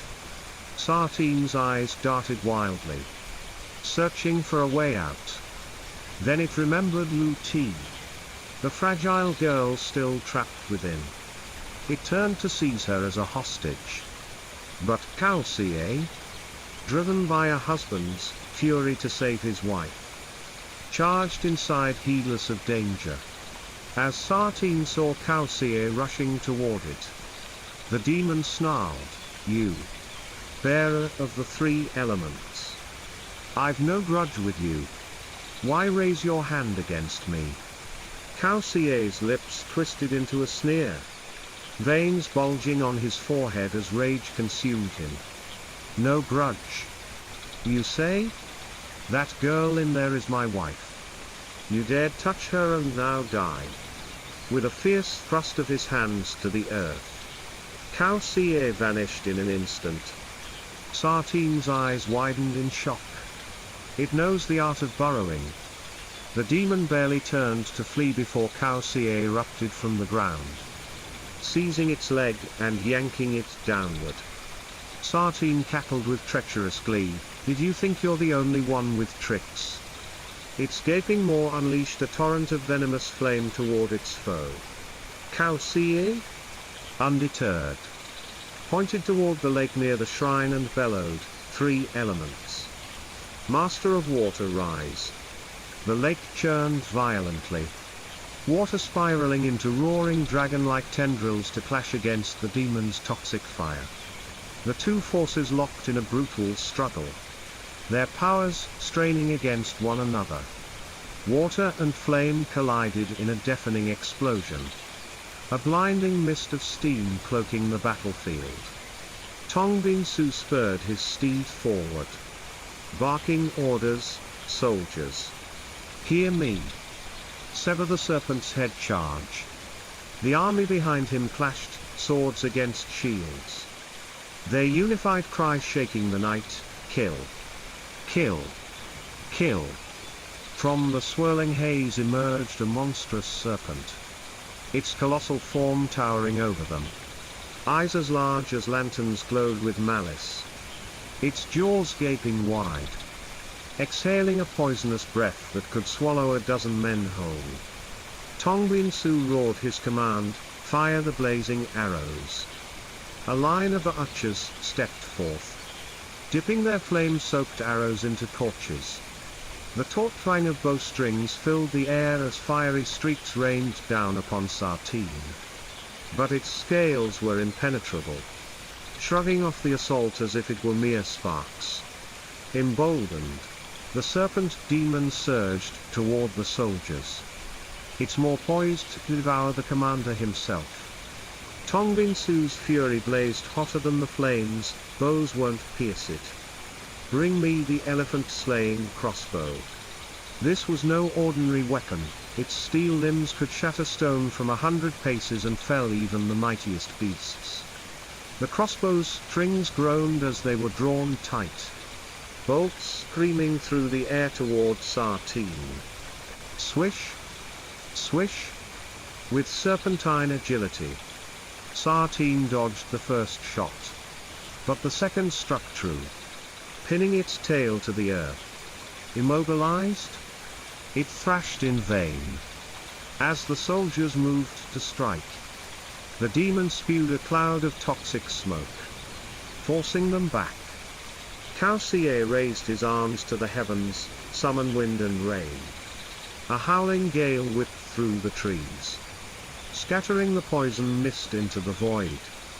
Sartine, sensing its doom, bit down on the bolt in its tail and tore it free, blood gushing forth like a crimson spring. Tongbinsu seized the moment, used the iron hooks. Cavalry, charge! The army thundered in response, yes. Sir? The ranks parted, revealing 2 rows of torchlit warriors. Beneath the flickering flames, armored war horses emerged, their riders clad in light mail, bows slung across their backs, hands gripping hooks tethered to stout ropes. The cavalry fanned out, striking from all sides, hurling their hooks into Sartine's wounds. Soon, the beast was bound tight. The ropes lashed to ancient trees, trapped like a fly in a web. It could barely twitch. Kausier clasped his hands together, then slowly parted them. 3 elements. Death strike. 3 streams of murderous aura, each a different hue, surged from his body, merging into a lethal force that hurtled toward Sartine's head. But the demon, in a final act of defiance, spat forth a radiant golden orb on its demon core to block the blow. Kausier's attack faltered against the core's power. The air grew thick with demonic miasma, choking the soldiers as they strained to hold the ropes taut, their boots digging into the dirt. It's breaking free, one cried, seeing Kausier locked in a stalemate. Tongbinsu drew the Emperor's blessed sword, by the will of heaven. With the Emperor's blade, I slay foes, behead traitors, and banish demons. He spurred his horse into a gallop, the steed leaping skyward. As they aligned with Sartine's head, Tongbinsu swung the gleaming sword downward. A flash of lightning illuminated the blade, the golden dragon of imperial might piercing the demon core. Together, Kausier and Tongbinsu struck as one. Sartine writhed, its jaws snapping in a final attempt to devour them both. But the soldiers below lost another elephant-slaying bolt, piercing its maw. Seizing the moment, the 2 heroes drove their combined might into the serpent's skull. Its head shattered, brain matter splattering, blood pouring like a river as it let out a guttural scream. Grr. Ah! The beast thrashed a moment longer before collapsing lifelessly to the ground. With Sartine vanquished, Kausier raced into the shrine to find Luti. Luti's eyes lit up at the sight of him, but her voice was a broken whimper. Ah! Ah! Ah! Kausier froze. Her face was ravaged, her voice stolen. She'd been rendered mute. A storm of grief and rage surged within him as he rushed to her, enveloping her in his arms. Trembling, he whispered, Who did this to you?" Sobbing silently in his embrace, Luti couldn't speak. Kausier gently stroked her scarred face, soothing her. "It's all right. It's all right. Don't cry. No matter what's happened, I'll always love you. It's my fault I came too late. And you suffered for it? She shook her head frantically, desperate to tell him it wasn't his fault. Cao Xie pressed a finger to her forehead. Channeling a thread of spiritual energy, hold still. Let me see what poison afflicts you. Moments later, his face darkened with fury. Who poison? Mother. Ah. Lu Ti nodded, yearning to pour out everything how she'd met his father. A kind man who'd saved her life countless times, the sinister schemes of the eldest wife, and the revelation that Cao Ba wasn't his true brother. Cao Xie's brow furrowed. This goo poison was formidable even with his three elements power. He couldn't fully extract it. If it reached her organs?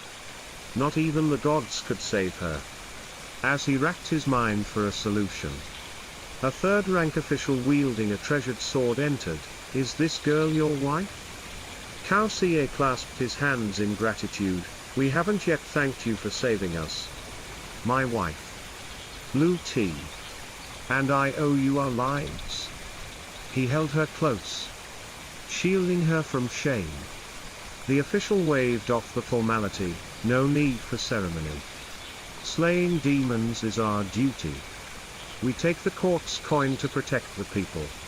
Your wife has an extraordinary aura. Lu Ti. A fine name. Lu like the willow. A whisper from the underworld. Lu Ti didn't grasp the meaning of willow like the underworld, though others had said it before. She guessed this official was the one transporting relief grain to the flood-stricken lands. The mission the eldest wife had sent Cao Xie to sabotage. Why he'd come to their aid puzzled her. Sensing her confusion, Cao Xie ruffled her hair. Mother ordered me to kill him. But this noble man spared me despite my villainy and joined me to save you. Chapter 51. Lu Ti slipped from Cao Xie's embrace and dropped to her knees before the third-rank official. Quantam Pham.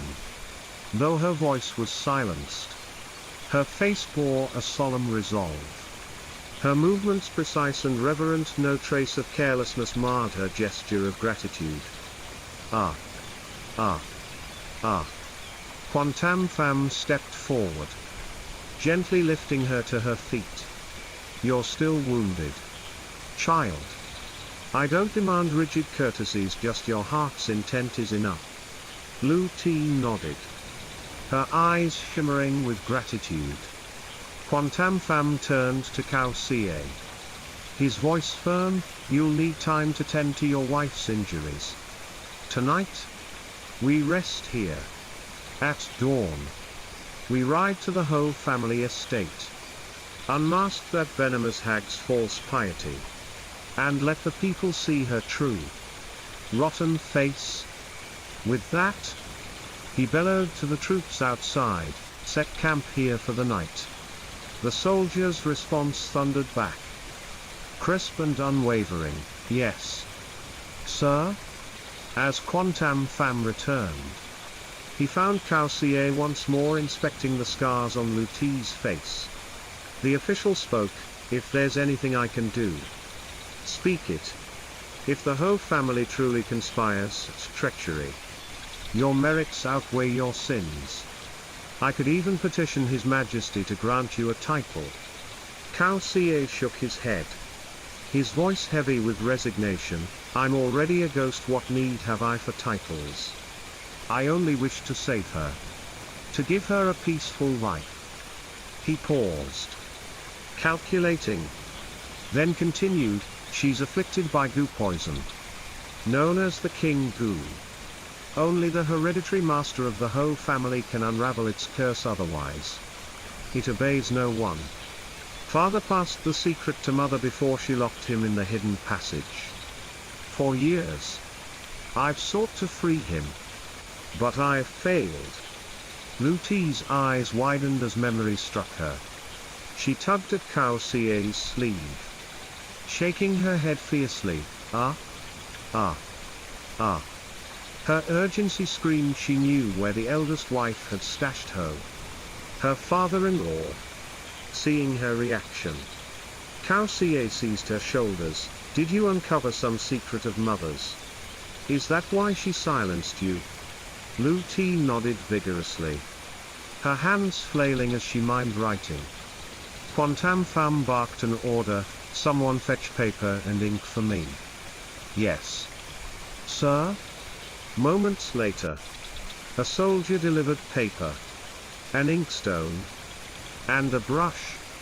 Fortunately, the serpent demon's lair held a broad stone table. Lu Ti, Cao Xie, and Quan Tam Pham gathered around it. Cao Xie ground the ink as Lu Ti took the brush, dipping it in the black pool. Her strokes danced like dragons and phoenixes across the page. Mother locked father beneath the secret passage in TVM.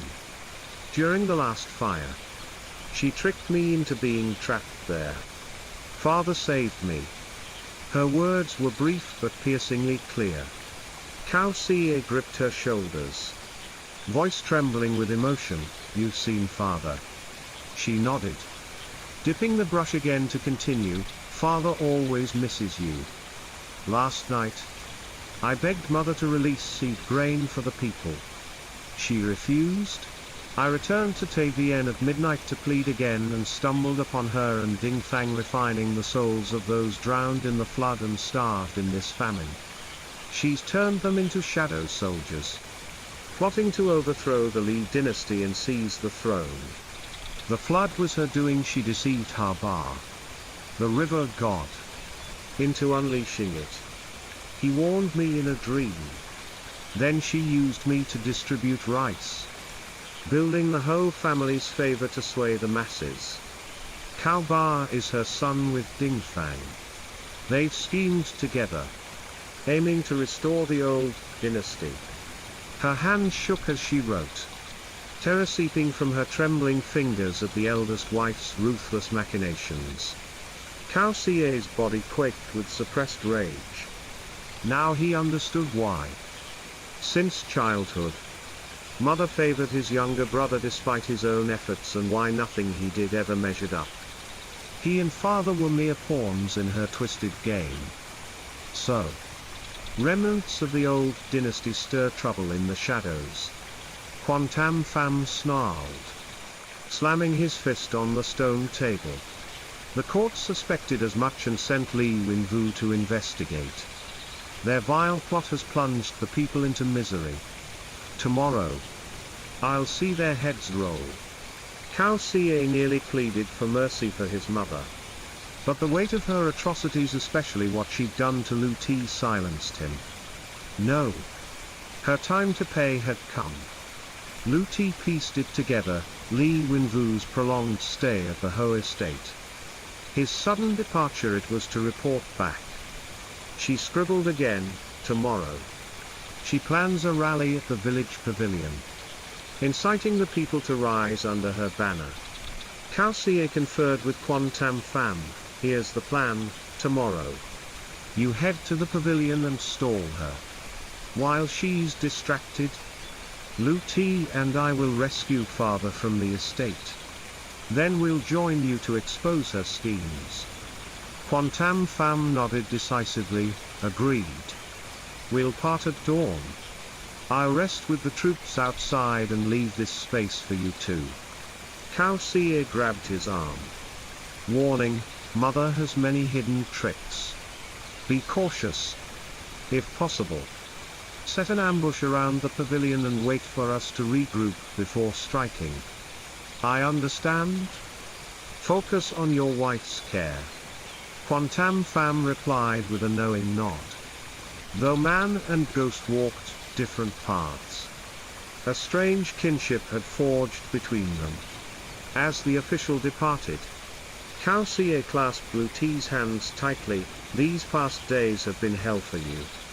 I thought I could handle everything alone, keep you safe by sparing you the truth. I never imagined it'd lead to this. Lu Ti waved her hands. Writing, no. I know you love me truly and meant to protect me. Don't worry, Lu-Ti. He vowed. Tomorrow, we free father. He'll know how to break this curse. I won't yield to mother anymore. Her reign of harm ends here.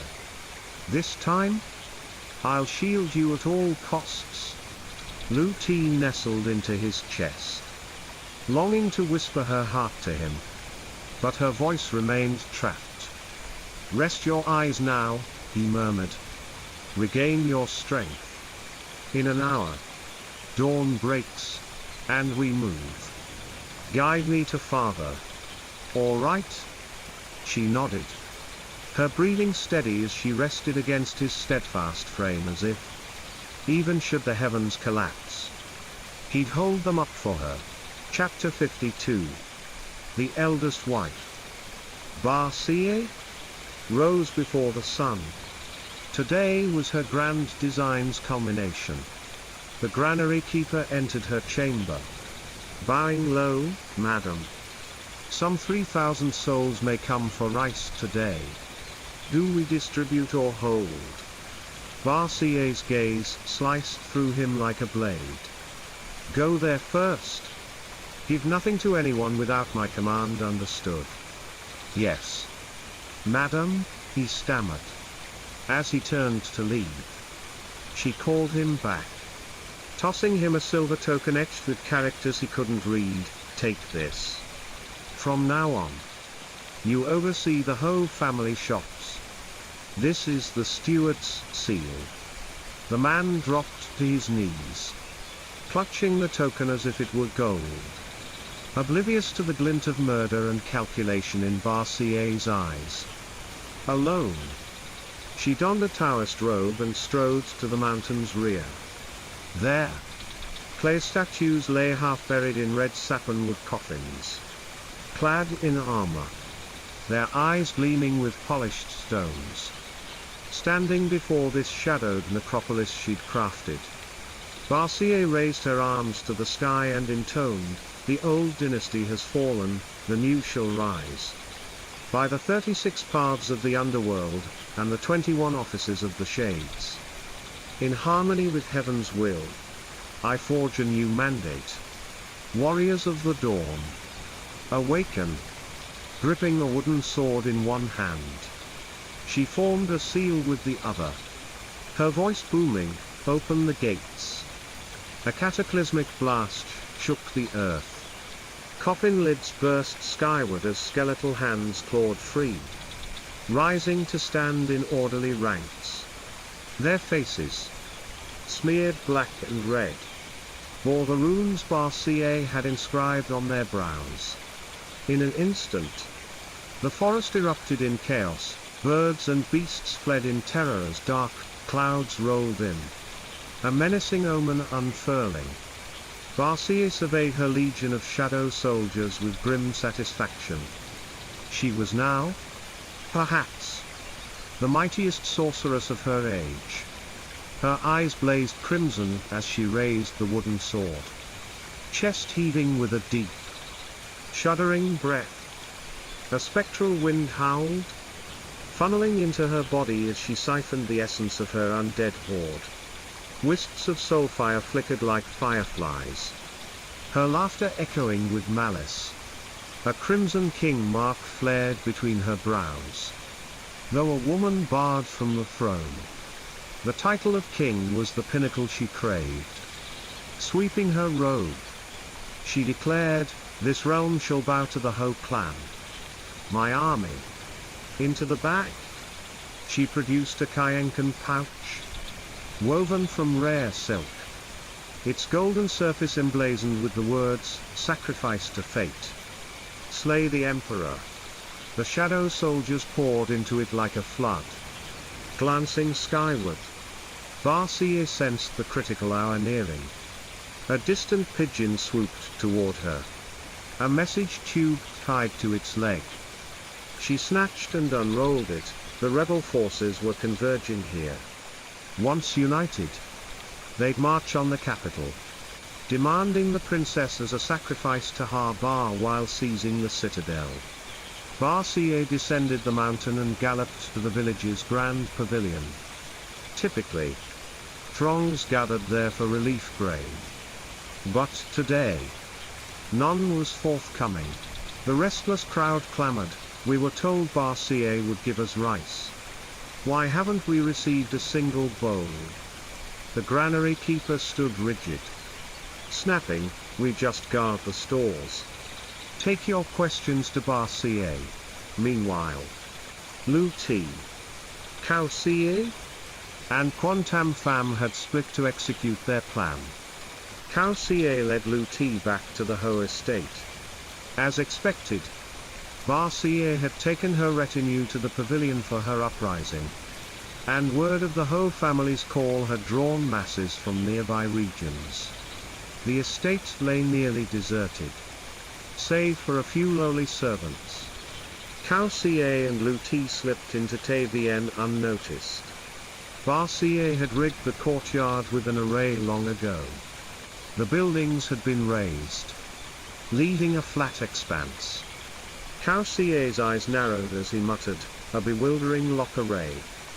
4 sappanwood stakes marked the cardinal directions: east, west, south, north, each crowned with an 8-trigram mirror and dried mulberry branches. "Ready?" he asked. Lu Ti smiled, tracing words in the air with her finger. "Yes. I'll stay by your side forever." Cao Xie squeezed her hand. Together, they stepped forward, hearts silently vowing to face life or death as one. As they advanced, he cautioned, "Be careful. Ancient texts mention the soul-bewildering array. It strips your sense of direction, trapping you in endless loops." Lu Ti nodded, memorizing each step to avoid losing their way. But as they entered, the single sun overhead split into 10, shattering her plan to navigate by its light. Beyond the outer stakes, 8 smaller stone pillars dotted the interior. At first glance, they seemed unremarkable. But when Lu Ti blinked, they shifted half a pace from their prior spots as if they had legs. "Don't fear," Cao Xie reassured her. "Every array has an entry and an exit. A gate of death and a gate of life." Lu Ti gripped his hand tighter, trusting his skill to unravel this trap. Yet neither anticipated how swiftly the pillars would move as they ventured deeper. She dropped a hairpin to mark their path. But after half a day's trek, they circled back to it. Cao Xie frowned, "This won't do. The longer we stay, the faster these stones shift, weaving a labyrinth to confound us. Worse, if we linger too long, your life force will drain dry." Lu Ti nodded, feeling the weight in her limbs grow heavier with each step. She tugged his sleeve, asking with her eyes, "What now?" "Hold here a moment," he said. "I'll find a way." Lu Ti racked her mind. Without a high vantage point to fix their bearings, and with the pillars in constant motion, relying on them was futile. She tried tracking shadows to find the true sun. But 10 shadows stretched in 10 directions. Suddenly, Cao Xie grinned, "I've got it." He raised a hand, chanting, "Withdraw shadow." Lu Ti's true shadow slithered into his palm, leaving 9 false ones beneath her. He explained, "This spell takes only the real shadow. These 9 are illusions. We head where no shadow falls, that's our way out." Lu Ti clapped silently, marveling at his brilliance. Sure enough, after a short walk, the stone pillars dissolved. Before her stood Barcier's old chamber, its doors mostly dismantled, though a cabinet remained. Lu Ti approached, spotting a hidden button beneath where a vase once sat. She pressed it, The secret passage creaked open once more. Hesitating, she considered Barcier's cunning. Surely she wouldn't let Ho escape so easily. She wrote in the air, "I fear this door will seal shut once closed. Stay here and hold it, I'll go save father." Barcier tested the passage's mechanism. His face darkening, "Mother's thorough. You're right, this door's rigged to lock after one last use. I'll brace it. Go carefully." Lu Ti nodded. "Writing, trust me." She stepped inside. As the stone door began to grind shut, Barcier wedged himself in its path, forcing it open with his hands. The massive slab pressed against him, and Lu Ti knew he couldn't hold it long. She raced down the familiar tunnel to find Ho. He looked as he had before, but his eyes widened in shock at her arrival. How did you get here?" Lu Ti pointed to her throat, gesturing her silence. Ah. Chapter 53. Only now did Ho notice the ravaged half of Lu Ti's face. Sensing the king goo writhing within her, he asked urgently, "Did that wretched woman curse you with goo poison?" Lu Ti nodded fiercely, seizing his arm to drag him from this forsaken place. Ho shook his head, resisting. "If I leave, this passage will collapse on itself. We both perish. Let me purge the goo from you first, then you must flee at once." Lu Ti shook her head, her eyes blazing with defiant light. She mimed a meditative pose, and Ho's brow furrowed. "You mean my eldest son came to save me too?" Realizing his slip, Ho faltered.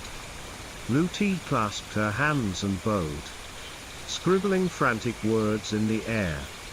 Ho's anger flared. "This is madness. Look at me, neither man nor ghost or demon. Stepping out there would only shame our bloodline." Time was slipping away like sand through a cracked hourglass, unable to write every detail. Lu Ti scrawled a desperate plea, "Barcier wants to kill Barcier." Ho jolted as if struck by lightning. "Is that true?" Lu Ti nodded like a pecking hen, tugging him toward escape.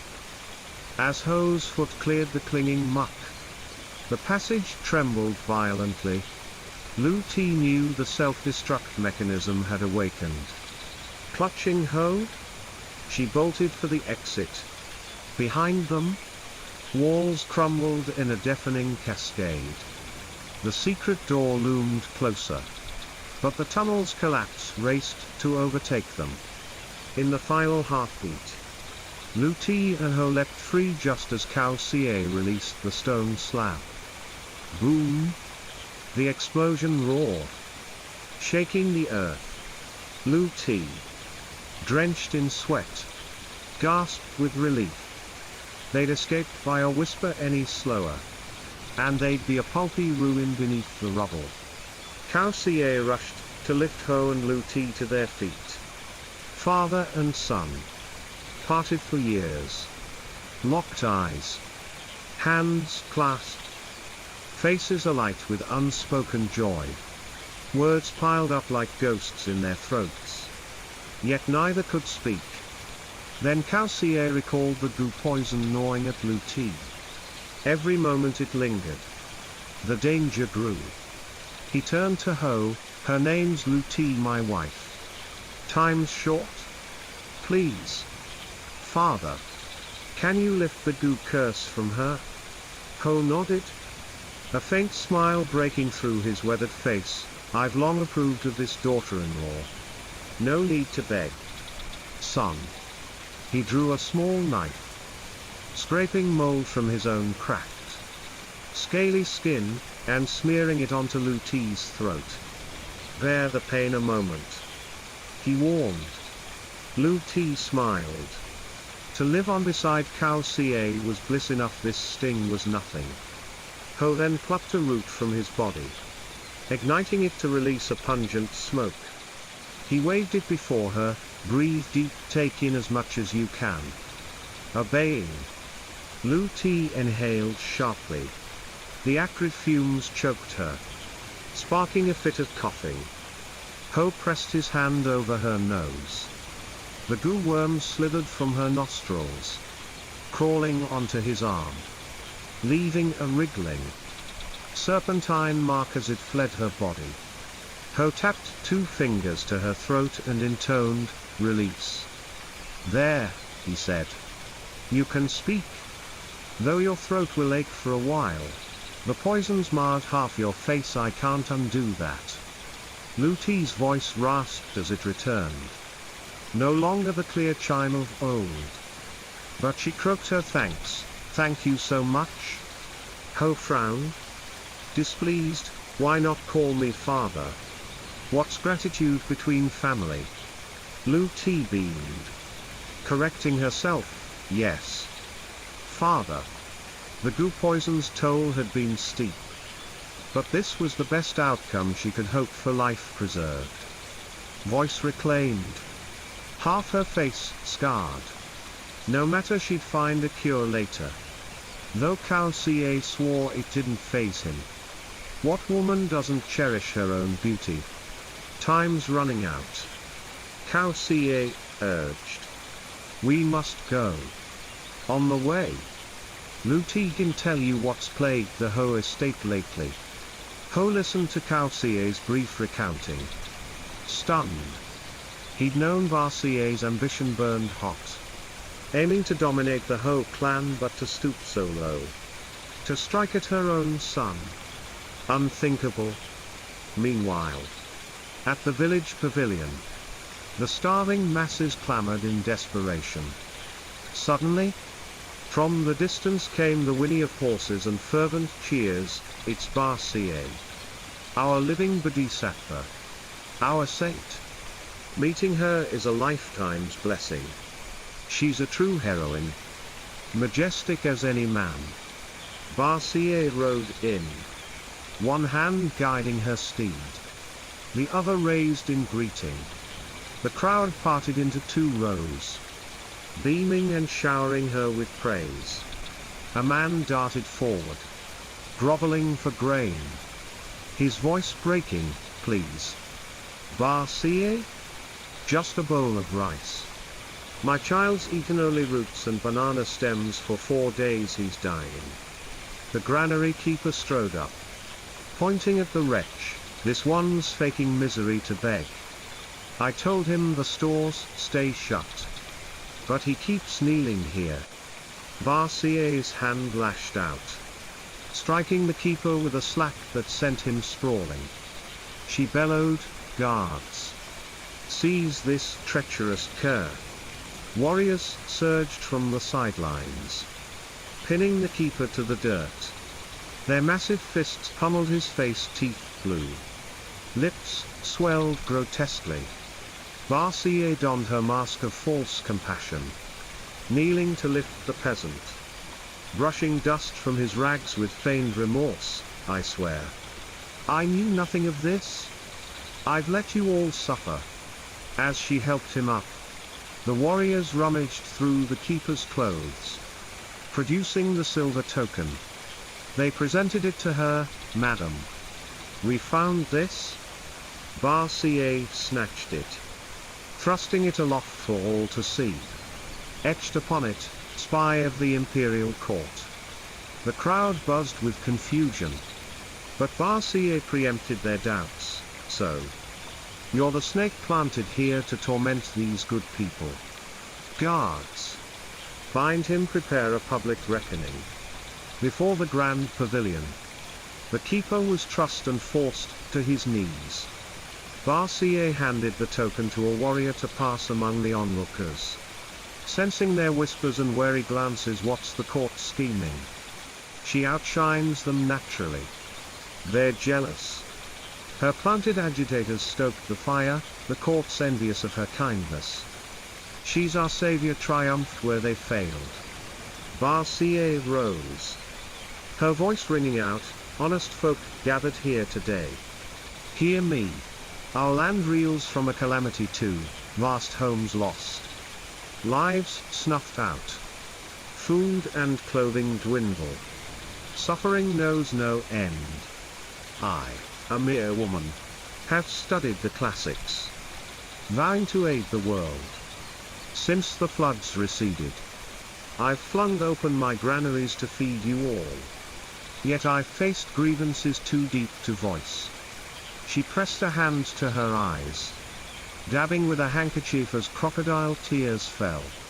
Her lackeys among the crowd roared, Barcier's our benefactor. Share your burdens. We'll right your wrongs. No wealth to give. We'll lend our strength. She's our Buddha, our saint. The mob's fervor ignited, shouts of support swelling like a tidal wave. Barcier's heart gloated beneath her somber facade. She gestured for silence, then continued, the court seeks to seize my stores. Provincial lords, desperate to meet their quotas, forbid me from opening the granaries. This spy wormed in to sabotage my goodwill. Sob. Sob. The crowd fell silent. Then erupted, is that true? It must be. The flood's long past. Where's the court's aid? Rice costs a fortune now, while bandits and corrupt officials hoard it all. Poor Barcier, punished for her charity. Tears stanched. Barcier stepped forward, her tone rising, what say you? Good people. We're human too. Why must we endure such misery? This pent-up outrage has festered too long. Even a worm, trodden enough, will writhe. Chapter 54. With those words, Barcier raised her hand, her voice swelling like a storm. Today, we've snared this treacherous spy. I'll see him beheaded. I'll march to the capital, and demand the court answer for this corruption. This rotting dynasty can't trample us any longer. Guards drag him out and sacrifice him to the commander's banner. She unveiled a towering flag, the bold character Ho emblazoned upon it. Warriors hauled the doomed keeper before the crowd. A rag muffled his cries as the gleaming blade descended, severing his head. Blood sprayed, staining the flagpole crimson. Barcier's voice boomed, with this blood, I consecrate our banner. I vow to storm the capital and reclaim justice. Who's with me? We live but once, our suffering ends here. For us and our children. Raise your hands if you march. I'm in. Justice must prevail. With Barcier. Follow her.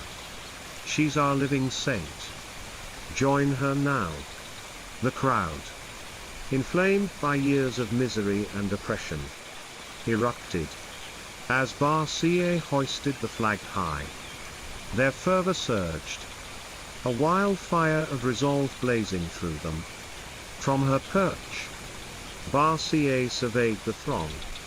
Sensing the moment ripe, she signaled with a whistle for the serpent demon, disguised as the Jade Emperor, to descend with a forged seal and decree.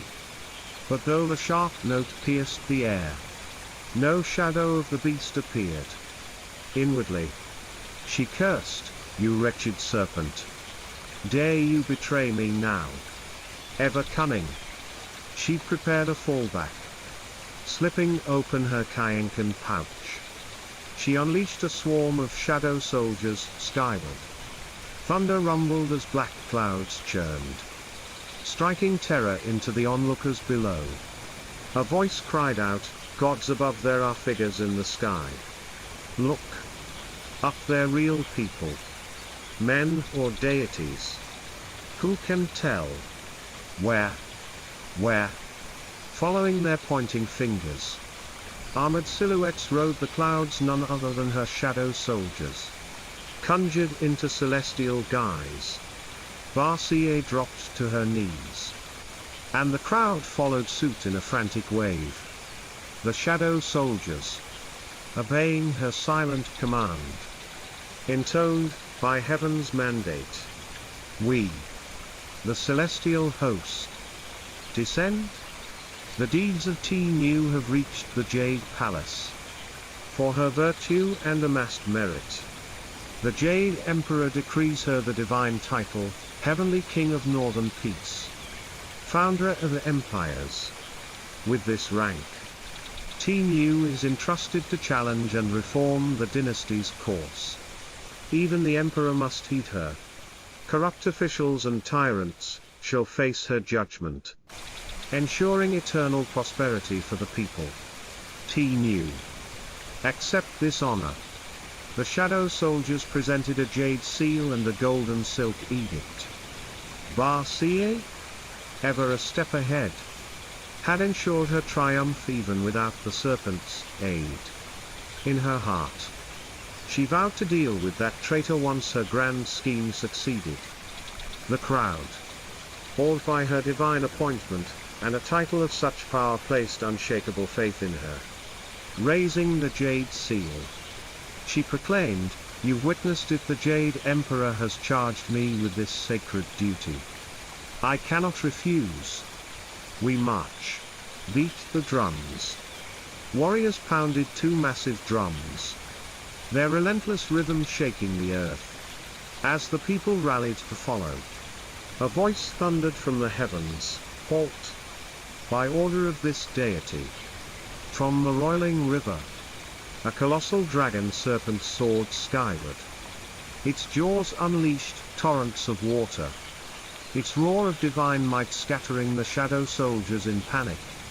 They fled back to Barcia, diving into her Kayankan pouch, leaving the crowd bewildered. Habar, in her dragon serpent form, spoke with a human tongue, "Mortal fool, daring to forge an imperial decree from the heavens, do you know the penalty is death?" The crowd reeled at her voice. Confusion reigned as Barcia stepped forward.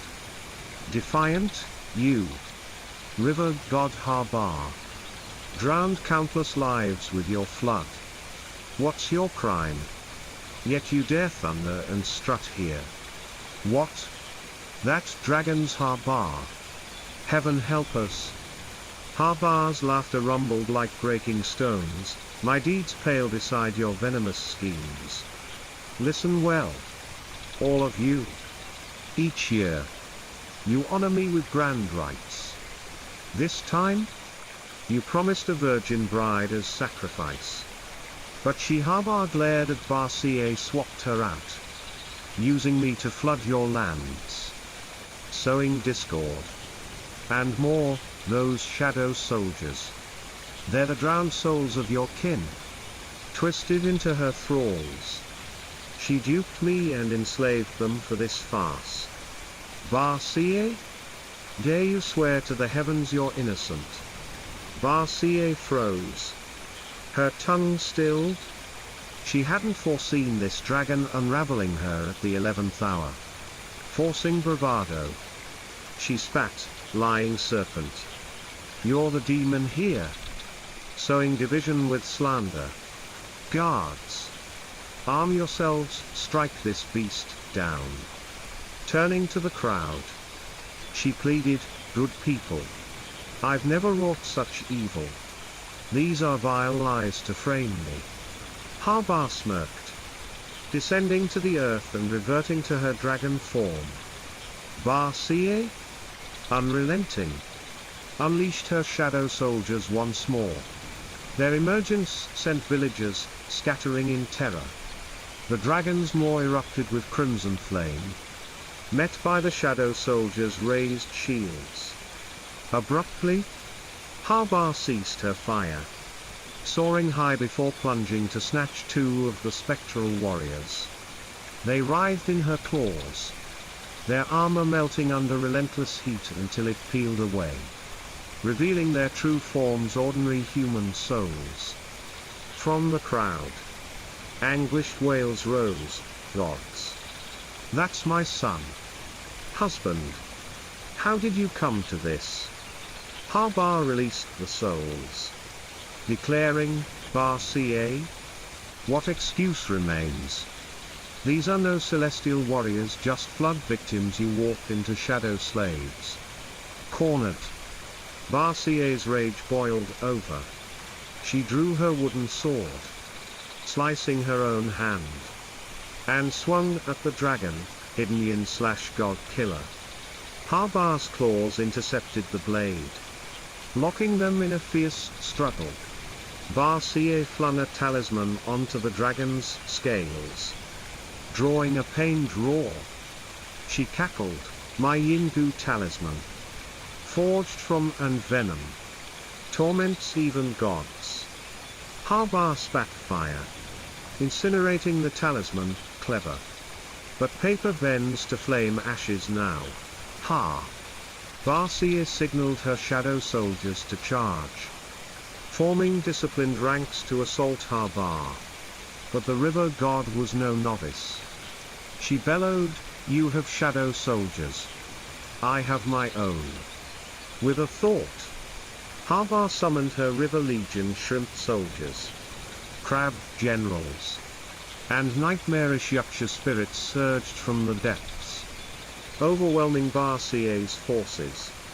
As the villagers recognized their lost kin among the shadow soldiers, their cries pierced the air. Harbar gathered their tears with a sweep of her claw, transforming them into rain that drenched the shadow army. The tears of loved ones rekindled their humanity, stripping away their armor until it vanished. Harbar commanded, "No killing the shadow soldiers, let them find release."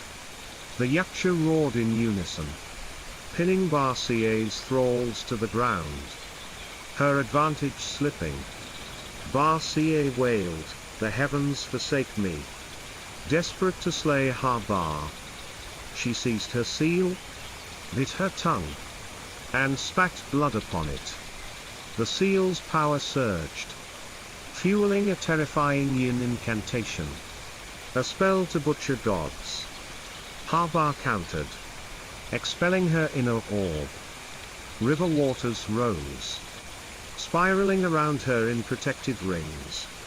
Her divine might outpaced Barcia's gathering force. A blast of godly energy crashed down, aimed at Barcia, who, still channeling her spell, couldn't defend. Death loomed. At that instant, a figure leapt forth, Kausia, arriving just in time. He threw himself before his mother, taking the divine strike. The blast tore through his three elements ghost body, leaving a gaping hole. Wincing, he stared at his chest, then turned to Barcia, shaking his head. His reddened eyes brimmed with pitiful sorrow. "Mother, please, stop." He gazed up at Harbar, pleading, "Heaven spares the repentant. Forgive her. I beg you. She's done evil, but she bore and raised me. Take my life instead, judge me as you will." Barcia stood petrified as her son collapsed before her. The seal slipped from her grasp, clattering to the earth. She'd never imagined Kausia would shield her from a fatal blow. A dormant maternal spark flickered awake. Memories of her cruelties toward him flooded back. Frenzied, she rushed to him, cradling his dying form, her hairpin snapping as her hair tumbled free. She clutched him, her wails rending the air. "My son. Oh, my son? I was wrong." Chapter 55. At that moment, a band of battered warriors stumbled forward, breathless with dire news. "Master, calamity strikes. The rebel contingents marching here have been ambushed and slaughtered by Quantam Pham, the commander-in-chief Tongbin Su." The tidings drove Barcia deeper into madness. Blood sprayed from her mouth as her spirit unraveled. A lifetime of grandeur, now crumbling to this wretched end. Beyond the village, the rebel forces had fallen into a deadly trap. Tongbin Su unleashed a storm of arrows, relentless as a monsoon, felling men like stalks of rice. Simultaneously, he loosed 10 more elephants, their thunderous charge trampling the rebels' ranks into chaos. Soldiers poured from every direction, cutting down the insurgents in droves. Rebel generals met their ends beneath flashing blades. Tongbin Su's voice rang out, "Surrender and live.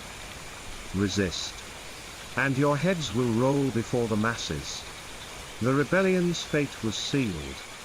The battlefield became a grotesque tableau, corpses piled higher than hills, blood flowing in rivers, weapons strewn like bones across the earth. Surrendered rebels, bound and broken, were cast onto the main road. Tongbin Su gazed toward the grand pavilion, commanding his troops to hasten there, to quell the villagers' unrest before opportunists could exploit the turmoil. "Cao Xie? Don't scare me like this." Lu Ti burst from the crowd, racing toward Cao Xie. He moved too swiftly for her to keep pace, and the sight of him shielding Ba Xie's body plummeting like a weightless kite stopped her heart cold. She lunged forward, heedless of all else, wresting him from Ba Xie's grasp and cradling him in her arms. Her voice broke free, shocking Ba Xie to her core. That was the goo poison's curse, inescapable even for Cao Xie unless realization struck. Clutching a dagger, Ba Xie slashed her own throat, unable to face Ho. In anguished fury, she screamed, "My life a mistake. A ruinous mistake." Ho emerged then, raising his hands to the sky with a mournful cry, "Such karma. What sins did the Ho clan commit in past lives to reap this harvest? Oh, my son?" Villagers, spotting Ho alive, gaped and whispered in disbelief, "What's this? Wasn't Ho dead for over a decade? His wife's wickedness must have kept him restless, risen from the grave. The Ho clan deserves annihilation to appease our wrath. They're all damned. My husband, my child? How can they return now?" Sob. Cao Xie, nestled in Lu Ti's embrace, managed a faint smile, "Mother's debt of birth and care, I've repaid it. Now, only my true heart for you remains." Lu Ti's soul ached for him. His ghostly form grew lighter, as if dissolving into the void. Tears choking her, she begged, "No. Cao Xie? Please don't leave me alone. I beg you. Promise me. Don't abandon me. This world's so bleak, only you truly love me." He lifted a trembling hand to wipe her tears. "It'll take time to reforge my ghost soul. Lu Ti. If it's too long, don't wait, find someone else to cherish you." With that, his spectral body crumbled to ash. No matter how Lu Ti clawed at the air, he was gone. She scanned desperately for his spirit, only to see it scatter as fireflies into nothingness. Her scream tore through the silence, "No. No. Cao Xie? Where are you? Come back to me, don't leave me alone." Sob. Her strength drained. Lu Ti slumped. She thought his words were mere comfort, a balm to help her endure. But without him, the endless years ahead loomed tasteless and hollow. She seized a soldier's blade, poised to end her life, when Ho intervened, pressing a jade bead into her hand. "He's not truly gone. Live on. Lu Ti. Seek the Bao Dang lantern, burn it for 7 sevens. 49 days and his soul might return. Over a decade ago, I heard whispers of it in the capital. Be strong, I believe in you." Ho wrenched the blade from her grip, bellowing, "A feeble husband. A worthless father, I offer my death to atone for a sliver of the Ho clan's sins. I beg the great Lord's mercy for my descendants' survival." He slashed his throat. Green sap-like fluid oozing from the wound. Moments later, he collapsed, lifeless. Quantam Pham, witness to this cascade of tragedy, sighed deeply. Habar, seeing the storm settled, withdrew, vanishing as the Back K River regained its calm. After Cao Xie faded and Ho took his own life, Lu Ti wandered the Ho estate for a week, lost in a daze, heedless of the world. The clan's lesser branches escaped execution but were stripped of all, exiled to the frontier as lifelong slaves. The Ho lineage, once resplendent across generations, withered utterly in this one. The clan's ancient ancestor, aware of every twist, could alter nothing. This end, leaving a faint ember of posterity, was the best they could hope for. Suddenly, the ancestor paused, fingers twitching as he muttered a divination. "Wait. The Ho clan still has a spark. Cao Xie might yet." Lu Ti. She. At that moment, Mai, hearing of the Ho clan's fall, rushed to find Lu Ti. Seeing her alive, she offered no joy, only scorn. "Why didn't you die with them? What a cursed jinx you are." Noticing Lu Ti's wooden stillness, Mai waved dismissively. "Fine? No more chatter. Pack up, your real father's sent for us to the capital." Lu Ti's eyes flared at capital. Clutching Mei's hand, she rasped, "You said the capital, mother." Mai sneered, "Hearing your birth father's a high minister lights up your greedy eyes. Ha! Look at this fame-chasing wretch. I'll warn you, I'm done with strife. I want peace and comfort. Up there, the main wife has a son and daughter. You, a concubine's spawn. Know your place. And look at you, half your face was pretty once. Now, scarred like that. No ghost would want you. Behave." Lu Ti's mind whirred. She planned to seek the Baodang lantern in the capital anyway now. With a legitimate pretext, her path cleared. Bowing meekly, she endured Mei's barbs with nods and murmurs. Mai, irked by her silence, pressed on, "You're a husband killer. A clan doomer, don't curse your own mother next." The words salted Lu Ti's wounds. Memories of Cao Xie welled up, and she buried her face, weeping. Mai, far from consoling, jabbed a finger into her forehead, still blubbering. "What bad luck.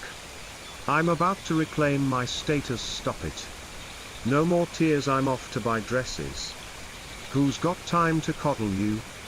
A beauty like Zai, she might weep and win pity, scarred as you are. You just annoy folks." Mai strode off. Then, seeing Lu Ti linger, snapped, "Move it. You ingrate. Want to rot here as a widow?" Wiping her eyes, Lu Ti hurried after. The next morning, a retinue arrived from the capital, led by a middle-aged woman who bowed respectfully, apologies to Mai and the young miss for enduring this remote hardship. "By the great Lord's command, we escort you to the capital to share his blessings." Catching sight of Lu Ti's ravaged face, the woman inwardly recoiled. Half her visage rivaled even Lu Nian, the capital's famed beauty, by 6 measures, but the other half, a mass of burns, was ghastly beyond measure. Still, she clasped her hands. "Please, madam, 2nd Mississippi board the sedan. Blue T climbed in. The carriage rolled toward the capital. The village of Baksun, and its verdant forests fading behind her. One resolve burned in her heart: she'd save Kausier. Whatever the cost. End of part 1.